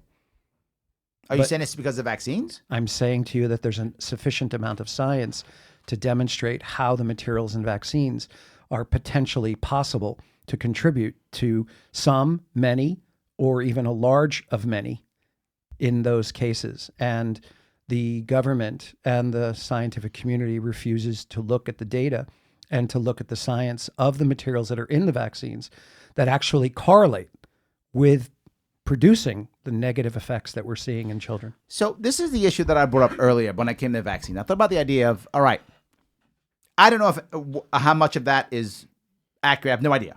So I'll take your doctor, I'll take it as true. Fine, don't know. What if we instead simply got rid of the government mandate and simply opened it up to the idea that if a company wants to produce a vaccine, a safe vaccine, they can do that if they want to, right? And if there are bad things in the vaccine, from what I understand from most people who are anti-vaccination, it isn't the concept of vaccines they're against. It's what's in the vaccine that they're against, specific ideas or specific things or ingredients that they don't want to be. Is it called an ingredient? Whatever it's. An adjuvant. I'm sorry? Components. An adjuvant or components. Component, thank you. The specific components that are in the vaccine. So if you allowed another company to say, hey, we're going to make a vaccine, and what are your specifications? Doctor, you want that? We could do that instead, and then each parent could pick the vaccine they wanted to pick. Well, you know, if I could, please. make a comment on that, Yeah. most of the developed democracies in the world actually have a voluntary sort of opt-in program. Sure. So Sweden, Denmark, Japan, Canada, they don't have mandatory vaccines where the acceptance of the CDC schedule exactly according to the CDC schedule determines whether or not you have access to an education. So that's a ridiculous connection when you really think it through. I don't trust the CDC in general, to be 100% honest. They're certainly not to be trusted. 75% of their money actually comes from industry. People think they're just a government-supported organization. They're not. They're a for-profit organization, and they're really a vaccine company. So these other countries that have opt-in systems, Canada, Denmark, they have high immunization rates, but the parents are saying if, when, how many. They also have much totally shorter okay with that lists. idea. I like the parents saying if, when, how much. If they knew the comparisons, they would be okay with it too. Like, for example, back in the 60s and the 70s, there were, single-digit vaccines that were given to the kids. I had 4. I was born in 1963. We now have 54 mandated vaccines, and if you go according to the CDC schedule, it's in the 70s. So that came as a result of back in the 80s, the vaccine companies were indemnified. They were protected from liability. So you cannot directly sue a vaccine manufacturer for a faulty product. They had no reason not to go hog wild and increase the list at their whim after 1989. And if you look at the chronic illnesses that were present in our young children, pre-1989 and post-1989, right now, there's 54% of our children have chronic illnesses. Back then, it was about 10. So do vaccines have everything to do with it? Well, let's investigate it. Let's answer those compelling questions. What we get is, vaccine injury, it's 1 in a million, 1 in a million. Well, that would mean that I know, 1,000 million people because I know. You're popular. Well, the numbers are just way off. Vaccine injury is not rare. It's very, very common. Okay, I want to grab a couple of calls if I could, guys. A couple of calls if I could. All right, I'm going to go to Buffalo. She's been waiting for a very long time. She actually called in early during the vaping segment, so I kind of want to make sure I get her if I can, if she's still there. Gina, are you still there? Gina, are you still there? I am still here. You are the best. Thank you so much for waiting as long as you did. You're the best. You are live on the air. Please go ahead. Well, I was just wanting to talk about the whole medical mandates with the government overreach and how ridiculous and just unconstitutional and scary it is that our government officials think that they have the right to tell us what we can and cannot do with our body. And I feel like it's one of those things that, you know, they are taking this and they're saying, okay, this must be done in one sense, but then in another sense, they're giving freedom to others. So Hold on. Tell me the others part. Tell me who's the others. So, like, for example, like those that want to be pregnant for 9 months and then decide to abort a baby, from what I've heard from those that have actually read in depth in the law, is that the baby can be born and the mother can say, oh, I'm done with it. You know, no, I don't want it. And the baby has to be killed right then and there. You know, like that is a parent right there that's making a choice based upon what they want for their child, right? And they're giving freedom to them, but yet they're taking away our freedoms. They're giving freedoms to those that are coming in illegally to our country. They're giving freedoms to their children to go to school, but they're taking away my child's education and right. I'm not sure if I can link those three, but I get what you're saying. Spicy. Well, yeah, it is getting spicy. I love spice. Like, Let's spice it up. I'm in. Yes. Well, no, it's not that they're linked necessarily in the subject matter, but you know, the government, unless I'm wrong, the government. No, if you're beating up the government, you're probably right. It's fine. Okay, well, you're probably right. I like to try to be right. No, yes. But the government, you know, wasn't their role supposed to be to protect the citizens and to work for the good of the citizens? It wasn't to put into law what they like their agenda. Well, let me touch a couple things if I could. All right, if I could touch the first one. One is the government, I don't think, is supposed to be protecting every citizen. I mean, the president took the same oath that I took, and I take it all the time. I mean, I talk about it all the time. When I was a Marine, I took an oath to defend and protect the Constitution, not every single American. Yeah. Right? There you go. That's I'm true. trying to defend the system that allows us to survive and thrive and grow and pursue life, liberty, and sort of happiness. So I don't think the government's job is to protect every individual citizen.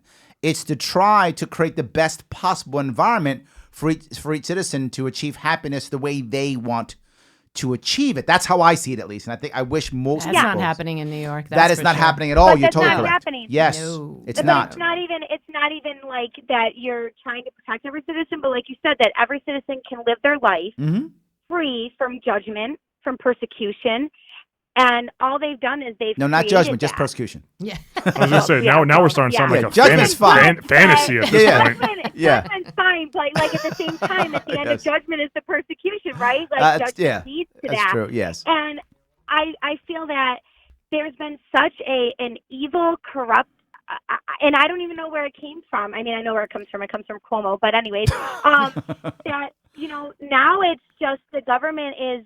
All right, let me keep going here. I got you. Let me keep going here. I'm with you too, because my other issue is right when the government decides what can go in your body. I actually don't have a problem with the government saying, "Here is what we think." I don't have a problem with the CDC list. I don't. Have a list.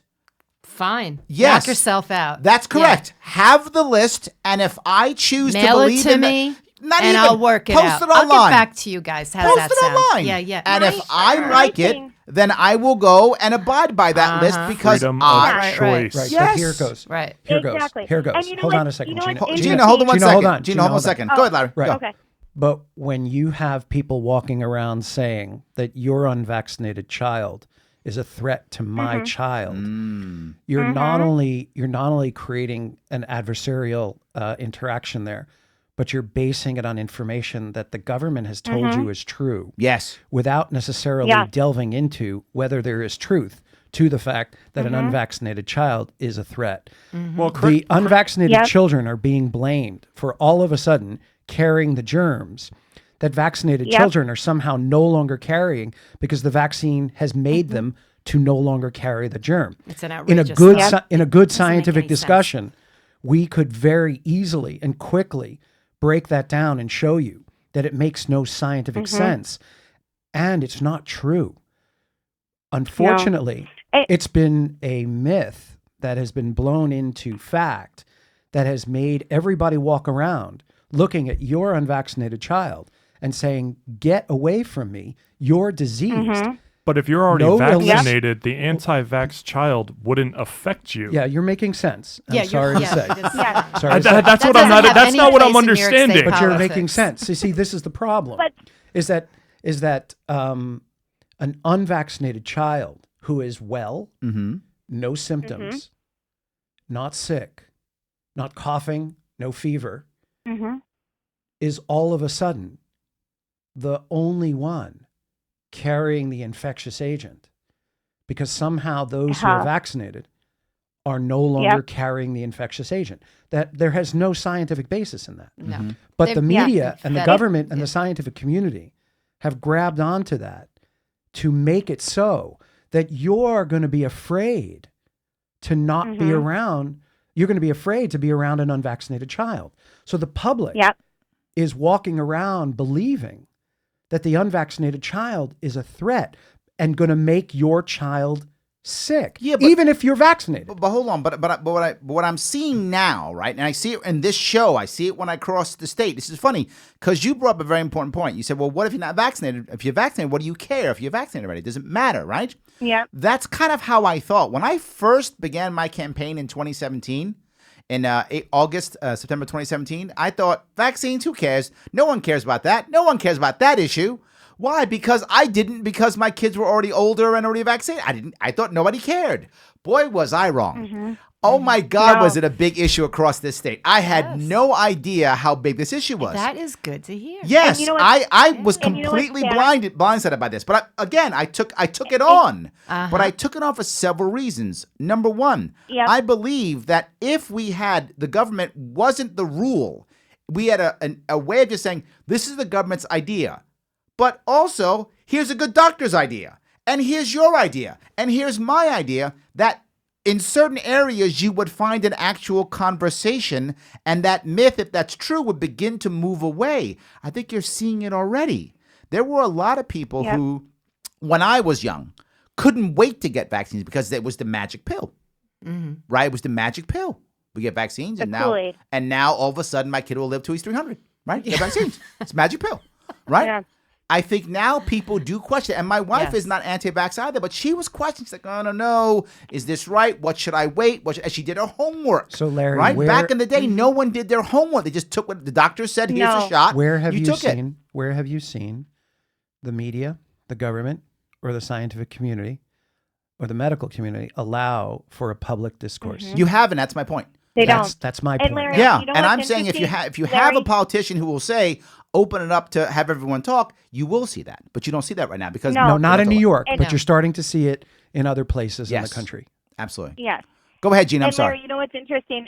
No, it's okay. You know what's interesting that you say that about a public debate is I've been going around doing protests around the Western New York area, and there was a time when I actually came face to face with Kara Menza, who is the head of the immunization department of Erie County Health. And she was trying to debate me on this topic about vaccines and blah, blah, blah. And the only thing that she could offer back to me was, well, do you eat fish?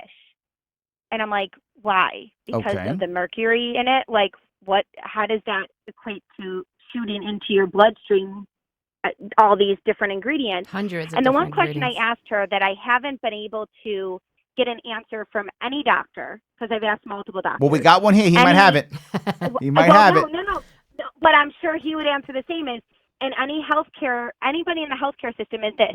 If I vaccinate my child against my personal convictions based on my religious beliefs, would you sign a document stating that if anything occurs from these vaccines, because you're saying they're safe, you're saying they're effective, that if anything occurs and happens to my child, that you will be held responsible? If you have that much faith in these, wow, or take them yourself. That much faith, take 72 vaccines yourself. Yes, then you would be willing to sign this. And you know what she sat there and said to me? What'd she say? What do you mean by responsible? Wow. And I go, you would be held responsible 100% that these vaccines you're claiming they're safe and they're effective, that you would be held responsible. She couldn't answer me. Okay, Gina, hold on. Let's let the good doctor answer. Let me give you a little history. Before 1986, when the National Vaccine Injury Compensation Act was passed, vaccine manufacturers had already paid out over $3 billion in liability claims because people were winning against their products because the products were dangerous and maiming and killing and hurting. In 1986, the vaccine manufacturers had their liability removed except for design defect. Okay. In other words, if anybody could prove that there was a design defect or they could have made a safer vaccine, they could have been brought to court.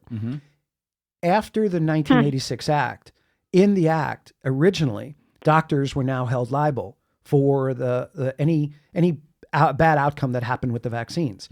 Within a year or two, the doctors' lobbyists had that removed. So the only organization that was liable were the vaccine manufacturers, but only for design defect. Plus, you could not sue the vaccine manufacturers directly. In 2011, the courts removed any civil liability against the vaccine manufacturers. And the Supreme Court stated that vaccines were unavoidably unsafe. Now, if you so hold on, did you say unavoidably unsafe? That's not my words. That's the Supreme Court's words. Okay. Right. So the bottom line is that I've known parents who have made that claim to physicians, and not one of them are willing to sign the affidavit. The bottom line is that not enough parents are standing up to physicians and saying, we're in a contract. We're essentially in a contract. I'm contracting you to take care of my kid. And in this contract, these are my demands as part of my commercial interaction. Sure. Right. If we can start getting more parents to create a commercial contractual agreement between them and the doctors, between them and the manufacturers, between them and the governor, between them and the politicians. Well, I'm sure that will happen when we have Medicare for all. Well, no, it's starting to happen. I'm totally kidding. See, but Larry, it's already starting to happen with 5G. No, I'm actually agreeing with you. I think that the idea of a doctor-patient relationship, sadly, it has gone away, but for some people it's starting to come back now because they're seeing the issues and concerns that you're talking about. It isn't just vaccines, it's many other things. It's prescription drugs, it's opioids, it's all types of things. It's whatever I want to put into my body or my family's body. I completely agree. Doctors are lying about you vaping. Mentioned, and vaping, yes, same thing, yes, absolutely. You talked about the religious exemption being repealed back in June. A month after that, they further restricted the medical exemption. Yes. So now, not only is the government getting between the parent and the child. 2 months after. I'm sorry, 2 months? August. Okay. Yes. August 16th. But now the New York State Legislature has taken upon themselves to get between the patient-doctor relationship. Between the doctor and the child. I can't write a medical exemption. And I have another issue here. It's so outrageous. I just want to mention this, that I read one story today where a mom could not find a doctor willing to give a particular shot to a particular child because it would harm that child. She couldn't find a doctor to do it. Still in all, her medical exemption was denied. So these doctors who will put in writing, I can't give this shot to your child because I know it's going to hurt him, if not kill him. And still, she hands those letters into the school, and the school says, sorry, not good enough. Yeah, there's another piece, how though. How can that be? Because we're accepting that the government knows everything. To your point, there's no one. I don't talk to anybody because the government knows, right? Government says so, therefore it's true, right?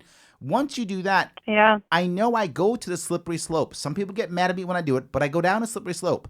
Once the government says, well, because it's right for the children, good of the people, the children, you have to vaccinate. What happens when they say, well, because it's good of the people, you'll have to have this other injection?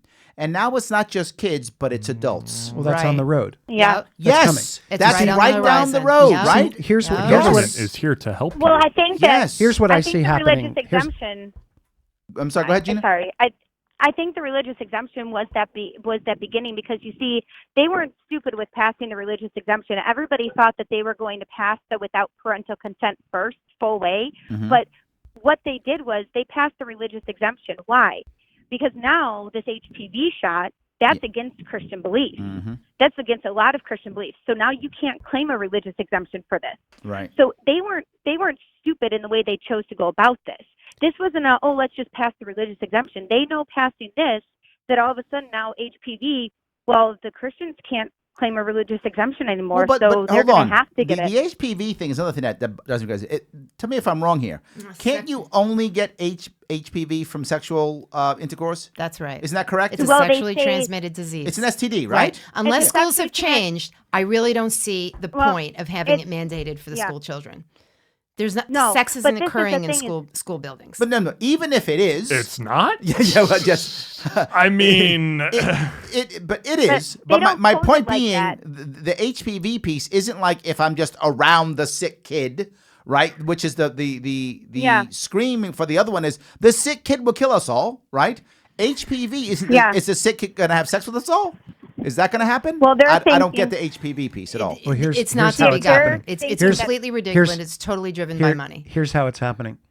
Doctors are being told by the insurance companies that if they don't have a certain percentage of vaccinated children in their practices, that they will lose certain bonuses from the insurance companies as part of the agreements. That I believe. So they have essentially discharged children from their practice whose parents had not been vaccinating them. Got it. I see. And I was told by a parent that the pediatrician told her that if he didn't give a certain amount of the HPV vaccines, that he would be dinged by the insurance companies. Who wants to be dinged? Not me. Right.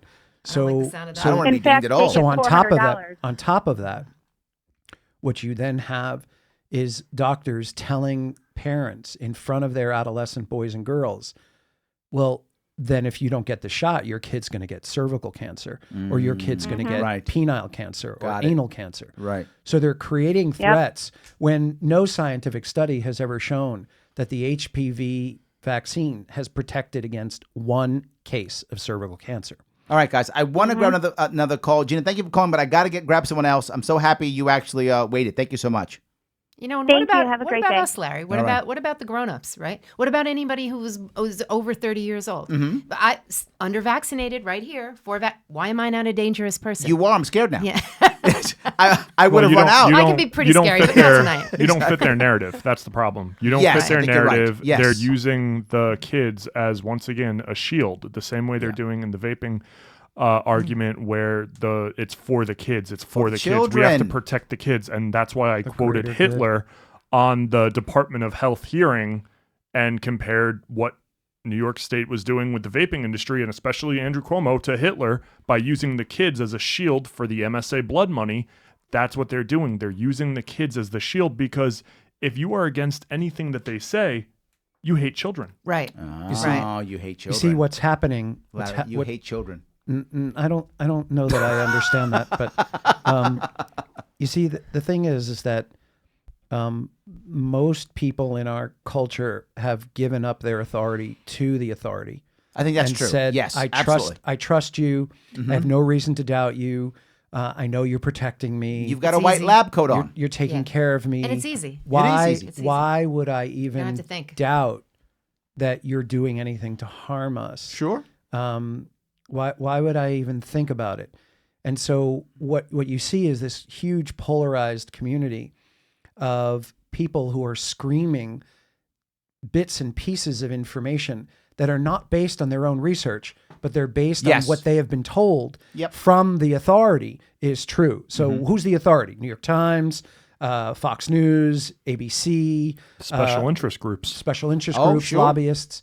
And so you hear people saying, no, vaccines are safe. They've been thoroughly tested. And yet you can't find any true safety tests that were done. And any tests that you will find have been done by the very companies who are invested in making sure of the sale of those products.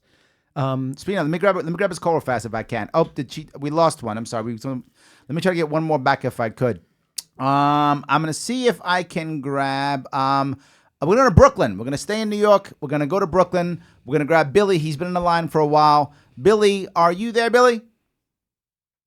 I think Billy, are you there? Who? Billy in Brooklyn. Danny? Oh, was it Danny in Brooklyn? No, this is Danny from Alabama. You know what? I'll take Danny from Alabama. Then how are you, brother?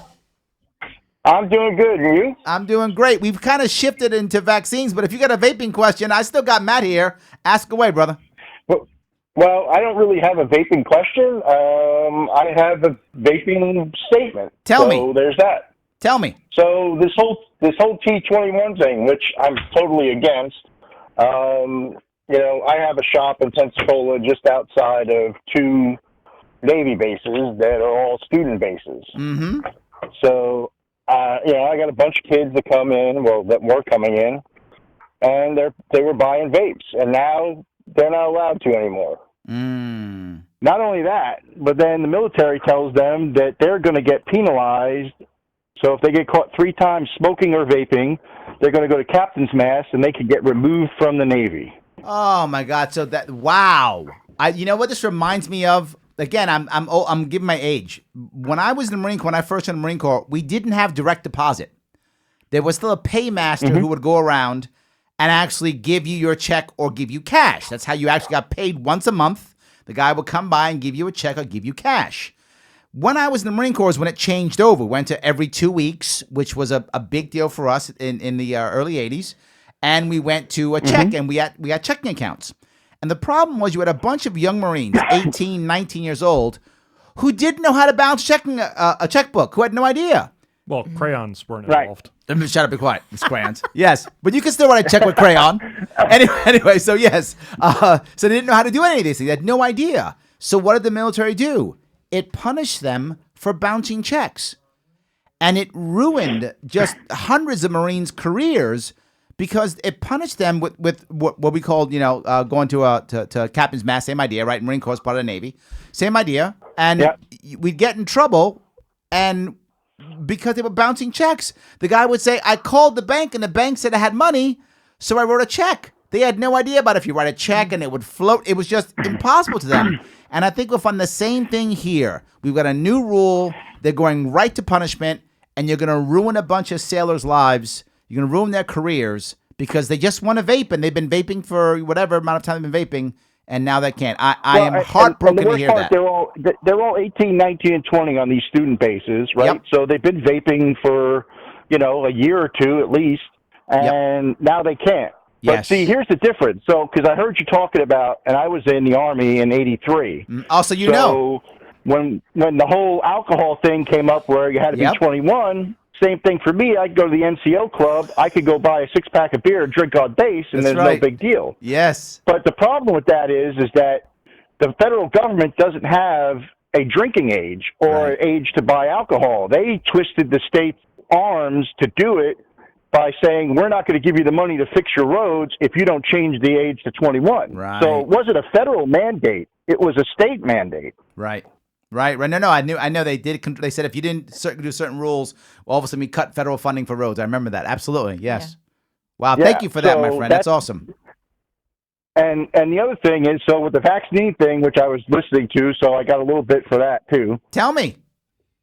I've got 3 kids, right? They're all in their 30s now. None of them were vaccinated. Mm-hmm. Good for you. So they're wise man. So they're all sick kids and ready to die, right? Yeah, of course, right. Well, no, they're all unbelievably fine. healthy. They're exceptionally healthy, I would imagine.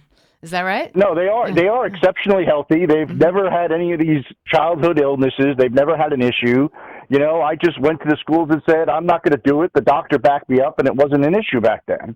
Good for you. How did you know? Is that question, the just curious. How did you know? Like what made you say so many? Yeah, why'd you fight the years power, ago? man? Yeah, why did you not accept that truth? I fought the power because I was vaccinated and I didn't see any benefit from it. And I've seen people who were vaccinated and who still got illnesses. Did you see any? To me, it wasn't something that I was going to risk my kids getting. Okay. And your wife was totally fine with it. This is really that's interesting. an interesting Well, story. my Yeah. wife backed me up 100% on it. And, wow. you know, my thing is, and my belief system is that the government is here to, we run the government. I mean, it's supposed to be the government for the people, not the other way around. So what's the saying? When the government fears the people, you have freedom. When people fear the government, you'll have tyranny. Yes, absolutely. Absolutely. So what's interesting, interesting in my experience is that most people who question vaccines are ex-vaxxers. And the reason they're ex-vaxxers... What's an ex-vaxxer? A former vaccinator. Ah, okay, gotcha. Yes, right? Okay. So most people are ex-vaxxers because they witnessed a deterioration or a significant problem in their children's health due to vaccination. And despite their doctor telling them, no, it's a coincidence, that had nothing to do with the vaccine, they knew in their heart of hearts that what their experience was very true. Then they would have second or third kids or fourth kids, and they would not vaccinate those kids. And they would see a profile of very healthy, never sick, neurologically typical, immunologically strong, unvaccinated kids. And they'd still witness their vaccine-harmed kid with health problems. And so they are doing their own vaccination versus unvaccination study within the confines of the same contributing life factors. The medical community refuses to acknowledge that the unvaccinated children are healthy because they're unvaccinated, and that the vaccinated children are having a problem because of the side effect of the vaccine. Because it's incomprehensible for the community to believe that these materials could harm to the extent that they are harming. Because then you'd have to know that you gave up your power to an authority that really screwed you. Well, he is wearing a white coat, I'm just saying. I don't wear a white coat. Okay, that's good. But it's the man wearing a white coat. But, that's good. Yeah. I like that. It's very funny. You know, on the last note of this whole thing, as far as the government's concerned, okay, and this is kind of important, is that there's a reason why they're trying to disarm the nation, and it's not because it's to protect us; it's to protect them from the stuff that they're going to do to us. Making me feel scared, brother. It's okay. You know me. I'm pro Second Amendment. I'm with you. Yeah, I'm with you. You know, and it's actually really the only interesting. Time they want to disarm us. Yes. It's actually really interesting that you just said that too, because we look at a variety of opinions about a variety of topics. Yep. And so, for argument's sake, when I posted the flyer that I was going on the show, and there was a segment on vaping and a segment on vaccines, I watched vapors turn around and go, well, I'm not going to watch it. So all we're doing with all these different subcategories, all this different opinions, is creating more of a division. You're either against tyranny, you're against overregulation, you're against control. Just so I'm clear with this, they weren't going to watch it because of the vaccine issue being discussed? Correct. Wow. Now, you know, I'm not a fan of vaping. But when I saw the two topics on, I thought, well, I really want to hear Here you go. Now we got something. Yes. I want to hear what this guy has to say. I want to hear what the other side is all about. See, and the you know what? I curiosity is agree with gone. you. I think you should have the freedom to do that. I don't love teenagers into it. You know, I don't Youth love should that. not be using the products. Neither do Right, vapors. right. Vapors are the same thing.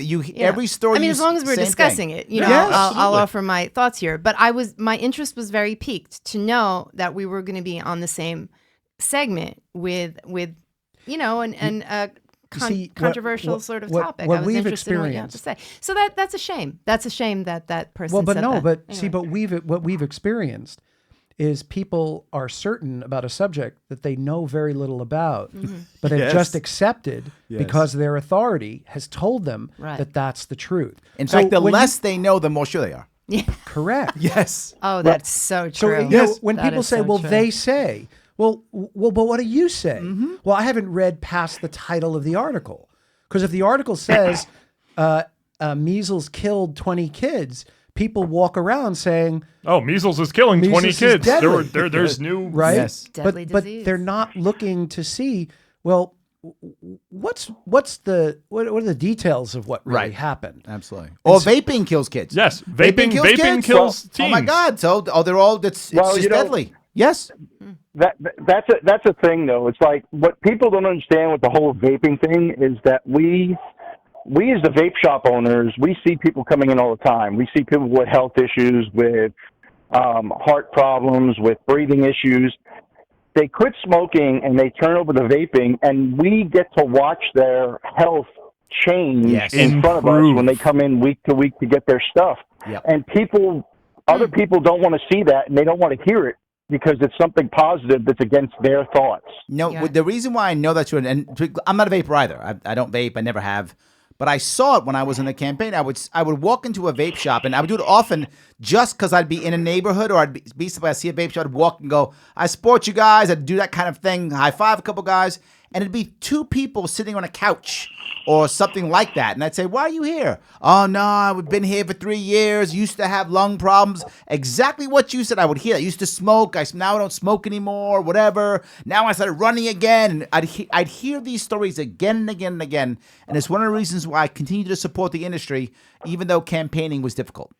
So how much of the tobacco industry money I'll tell you is something else behind that's stopping? interesting. And there are reports out there where the people in the military who stop smoking and start vaping actually advance their PT times, their run times. Yes. And they're actually more prepared than they were when they were smoking cigarettes. Yes, I've heard that more than once. And, you know, the bigger picture here, though, is the principle of it. If you're a grown-up and you want to make these decisions for yourself, why can't you do it? Yes. You know? That's the point. That's exactly the point. I mean, I'm not saying remove regulation. I'm not supporting No, putting reasonable components regulation in there. is needed for everything. I mean, otherwise you're just going to have anarchy. But it's my life. You know, it's my life. Yes. It's my lungs. It's my habit. And when it comes to vaccines, it's your child. Back off. Yes. Yeah. I completely agree. And, you know, Wait a second. You were in the Marines, correct? I was, absolutely. Okay, so then you remember C-rations used to come with cigarettes, right? I remember, absolutely. And a little John Wayne. What's a John? Yeah. How you open And a can. it was amazing that the military supported tobacco use then, and they used to give us cigarettes with our food. Yes, absolutely. 100%. How kind of them. Yes. So, all right, I want to grab, thank you so much for the call, my friend. I have to grab another call. All right, I want to head over to Syracuse if I can. I'm going to go back to New York if I can. Head into Syracuse. I'm going to grab Steve. Steve from Syracuse. How are you, my friend? Oh, I think I might have lost Steve. Hold on. He was on for a bit. I think he actually had to call back because we dropped him. A lot of calls tonight, guys. I'm sorry. I'm trying to make sure I get everybody in if I possibly can. Steve, are you there? Yep. Steve, how are you, sir? Talk to me. You are live. Oh, hey, Larry. Hey. So I kind of haven't heard the last few minutes of conversation because I was on hold. No worries. Talk to me anyway. But I guess my issue is with the anti-vaccine folks. Mm-hmm. I don't feel like most of the anti-vaccine folks in the Libertarian Party are actually libertarians. Ooh, okay. Because, while they may oppose vaccines, they may oppose government mandates, which I do as well. I oppose the mandates. Yep. But they're doing so on the basis of not real science, and they are absolutely just going against the scientific consensus, which says that vaccines are totally safe. And I get not trusting the consensus on some things, but that sounds libertarian to me, though. Hold So on. That sounds very libertarian. What you're saying to me sounds very libertarian. Hold on a second.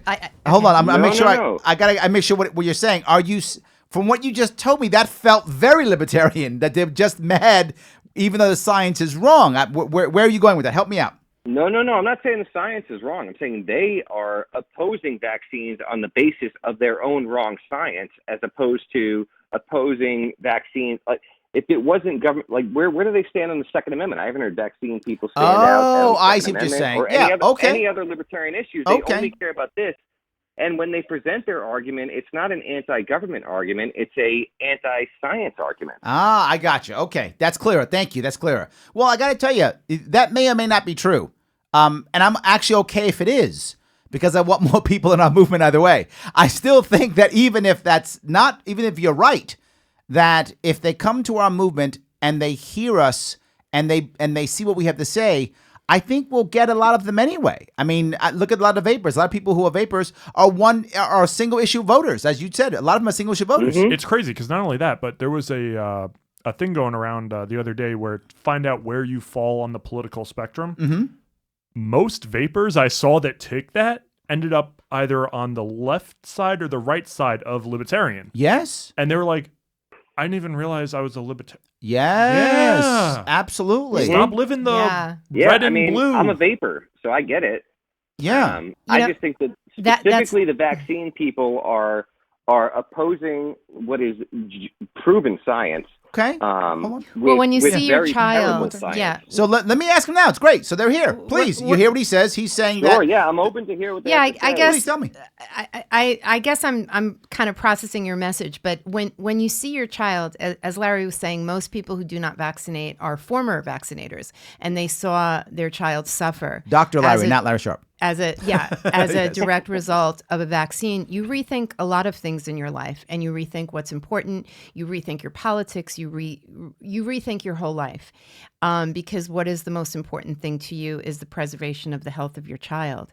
And what I find in my experience is that people who go through this sort of evolution, they start out maybe, believe it or not, as liberal Democrats, and they think, oh no, the liberals, they're liberal. They let us do whatever we want. They're not going to stop me from not vaccinating. They're going to believe the science. They're liberal. No, anything that is the furthest thing from the truth. The liberal Democrats are actually the biggest enemy to our movement. And ours. As this frame of mind sort of develops, most people turn into conservatives. You know, they value their family, they value the family values, they value that unit. And conservatives have more in common with libertarians than certainly with liberal Democrats. So I guess that's more of a comment than, you know, an answer to what you're bringing up. Does that shed some? Does that offer any insight to what you said? I'm sorry, his name was Steve. Steve. Yeah. Steve. No. Yes, Steve. So no, I for sure would tend to agree with you that conservatives do find their way to libertarianism way easier than perhaps the liberal Democrats. For sure. So Steve, this is Dr. Larry. Hold on, Steve. Let's let Dr. Larry talk. This is Dr. Larry. Of course. How much science do you know about vaccines? Sure. So, I mean, I will admit that, granted, I'm a paramedic, but I'm not a scientist. While I have studied a bit of immunology, I will say I'm not claiming to be an expert in vaccines, but I do know I've read competing studies, of course, from anti-vaxxers and then people who are vaccine advocates, and I can only go by what I've read. But generally, vaccines are a good thing for us, right? I mean, just look at SIDS. SIDS was cut literally in half in the last 10 years thanks to vaccines. Okay, I appreciate that. I appreciate that, but I actually have science that says the opposite of what you just said. So this is why I don't trust science, for the record. Tell me the opposite. I have science. You can't just not trust science. No. Doctor, tell me what's the opposite. You cannot trust the government. Steve, hold on. One second. Continue. Explain what opposite means, Dr. Larry. So in 1992, the American Academy of Pediatrics claimed the Back to Sleep program because of the increased number of cases of sudden infant death syndrome, or SIDS. Now, babies have been sleeping on their bellies for centuries. There's no record of the number of cases of babies dying of SIDS in history as there was in the late 60s, 1970s, 1980s, and early 90s. Sure, makes sense. So when mothers and fathers would come into the emergency rooms, they would say, I found my baby on her belly. I found my baby on his belly. My baby was put down on her belly, because that's what parents did. They put babies down on their bellies. And instead of the medical community saying, babies have been sleeping on their bellies for centuries. We don't have a history of babies dying like this. What has changed? There was groups of pediatricians that came rushing in to pediatric conferences to say, listen, you've added flame retardants to these mattresses. These flame retardants off gas. These babies are dying because the fumes are being off-gassed and stopping their brains in their respiratory centers. other pediatricians were coming in and saying, my kids, these are vaccine injuries. The American Academy of Pediatrics said the reason babies are dying is because they're on their bellies. They ignored history. In 1992, they created the Back to Sleep program, putting babies on their backs. Mm-hmm. They show graphs of the number of cases of sudden infant death syndrome going down. But what you don't see is the fact that the total number of babies dying never went down. What they did was they changed the name of what they called the death. They stopped calling it sudden infant death syndrome, and they started calling it crib death, suffocation.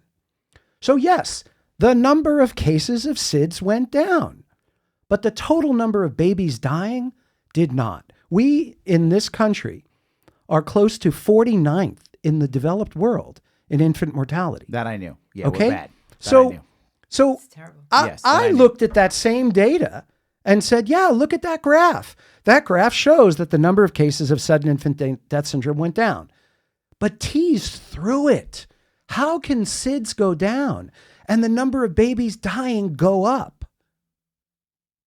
What do you think about that, Steve? What do you think? It's very easy. You look at the cause of death. I mean, you're making it's really a stretch for you to say that vaccines had nothing to do with the lowering of SIDS, and to talk about like babies laying on their back or laying on their stomach. I think that's a total false equivalency. Vaccines have saved millions of lives. And again, I would never, that's the answer. I would never support government mandates. And again, okay, I just want to point something out. We went from SIDS to vaccines save millions of lives. You just went to a canned sentence that you've been taught for your whole life. Vaccines save lives. And when you had nothing left to say, you leaned on vaccines save millions of lives. It was a safe zone for you. I'm sorry. I have to point that out. I've heard it a million times. I've talked to thousands of parents. I've talked to hundreds of lawmakers. And whenever they get in a tight spot, they default to the safety zone of the dogma and the platitudes. And you just came out with the classic. Vaccines save millions of lives. You can't break out of the fact that maybe that's not true. But it is. Well, okay, again, your certainty scares me. Your certainty scares me. Listen, I'm completely skeptical of I don't hear any skepticism. I don't hear any skepticism at all. Except with vaccines. You're skeptical with everything except with vaccines. Except with injecting your children and your body with... Did you ever look at vaccine ingredients? I'm going to challenge you here. Listen, did you ever... Here we go. Our vaccine ingredients. I'd love to get into that. Okay. I would love it. Google them up right now. 3.5 pages of vaccine ingredients. Do you know there's aluminum in vaccines? Do you know there's dyes? On the basis of government intervention. Why can't you simply oppose vaccines on the basis of government intervening? Why do you have to impart this fake science into it? Why can't I oppose them on multiple levels? See, but science.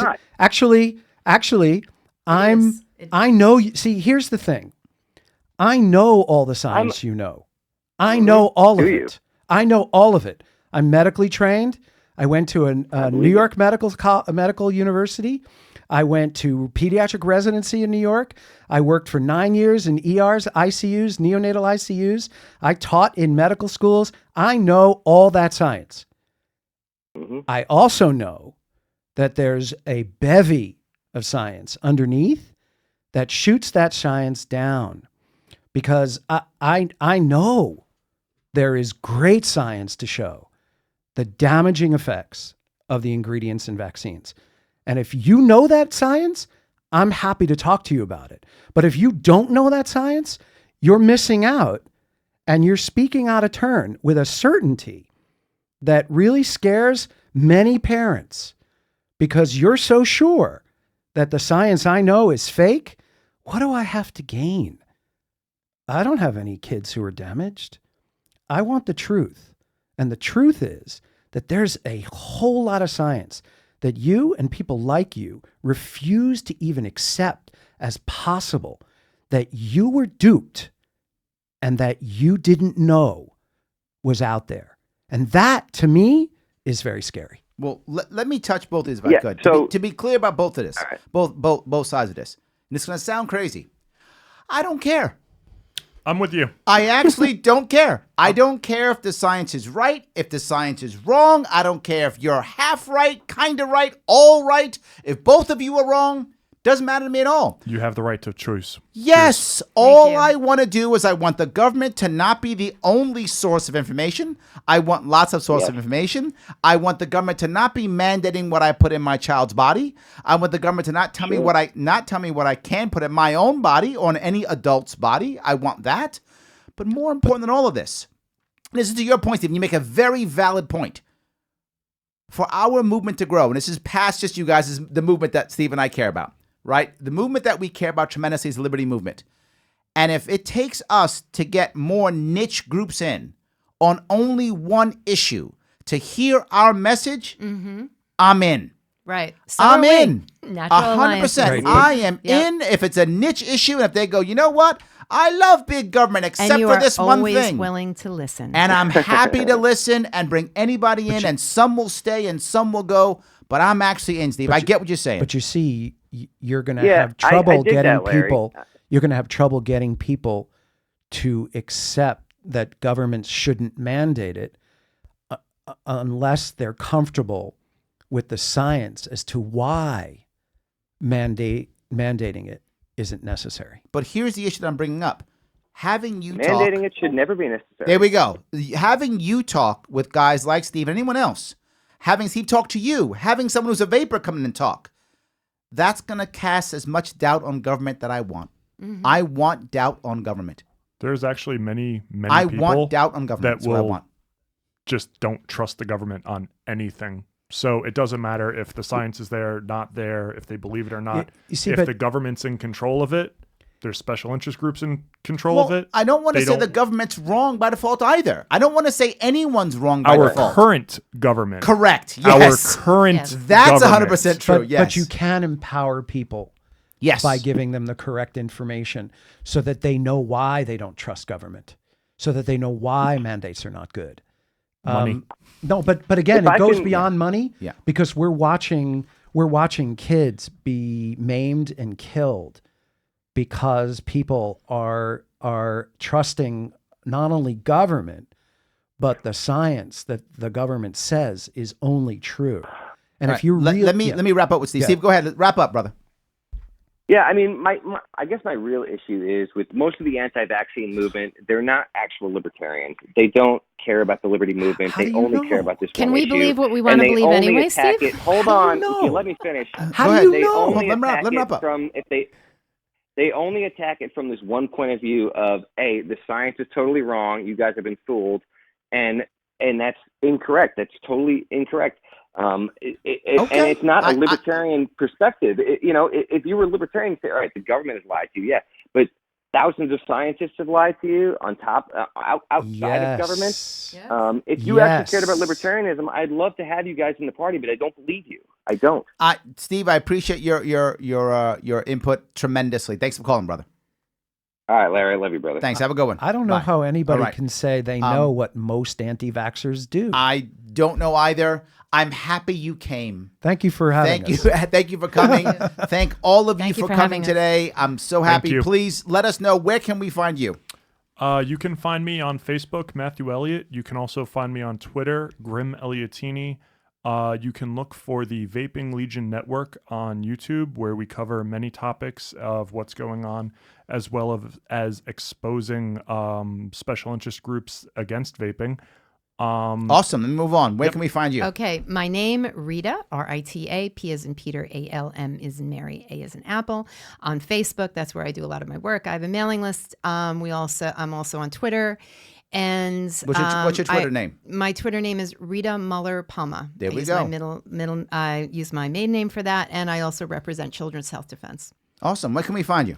Dr. Palevsky, P as in Peter, A-L-E, V as in Victor, S as in Sam, K as in Kite, Y as in Yellow.com, Dr. D-R, drpalevsky.com. Awesome. Guys, thank you so much for today. And everyone, thank you for listening today. I appreciate it. 2 awesome hours. I told you the best 2 hours of your week. I will talk to you all next week here on The Sharpe Way.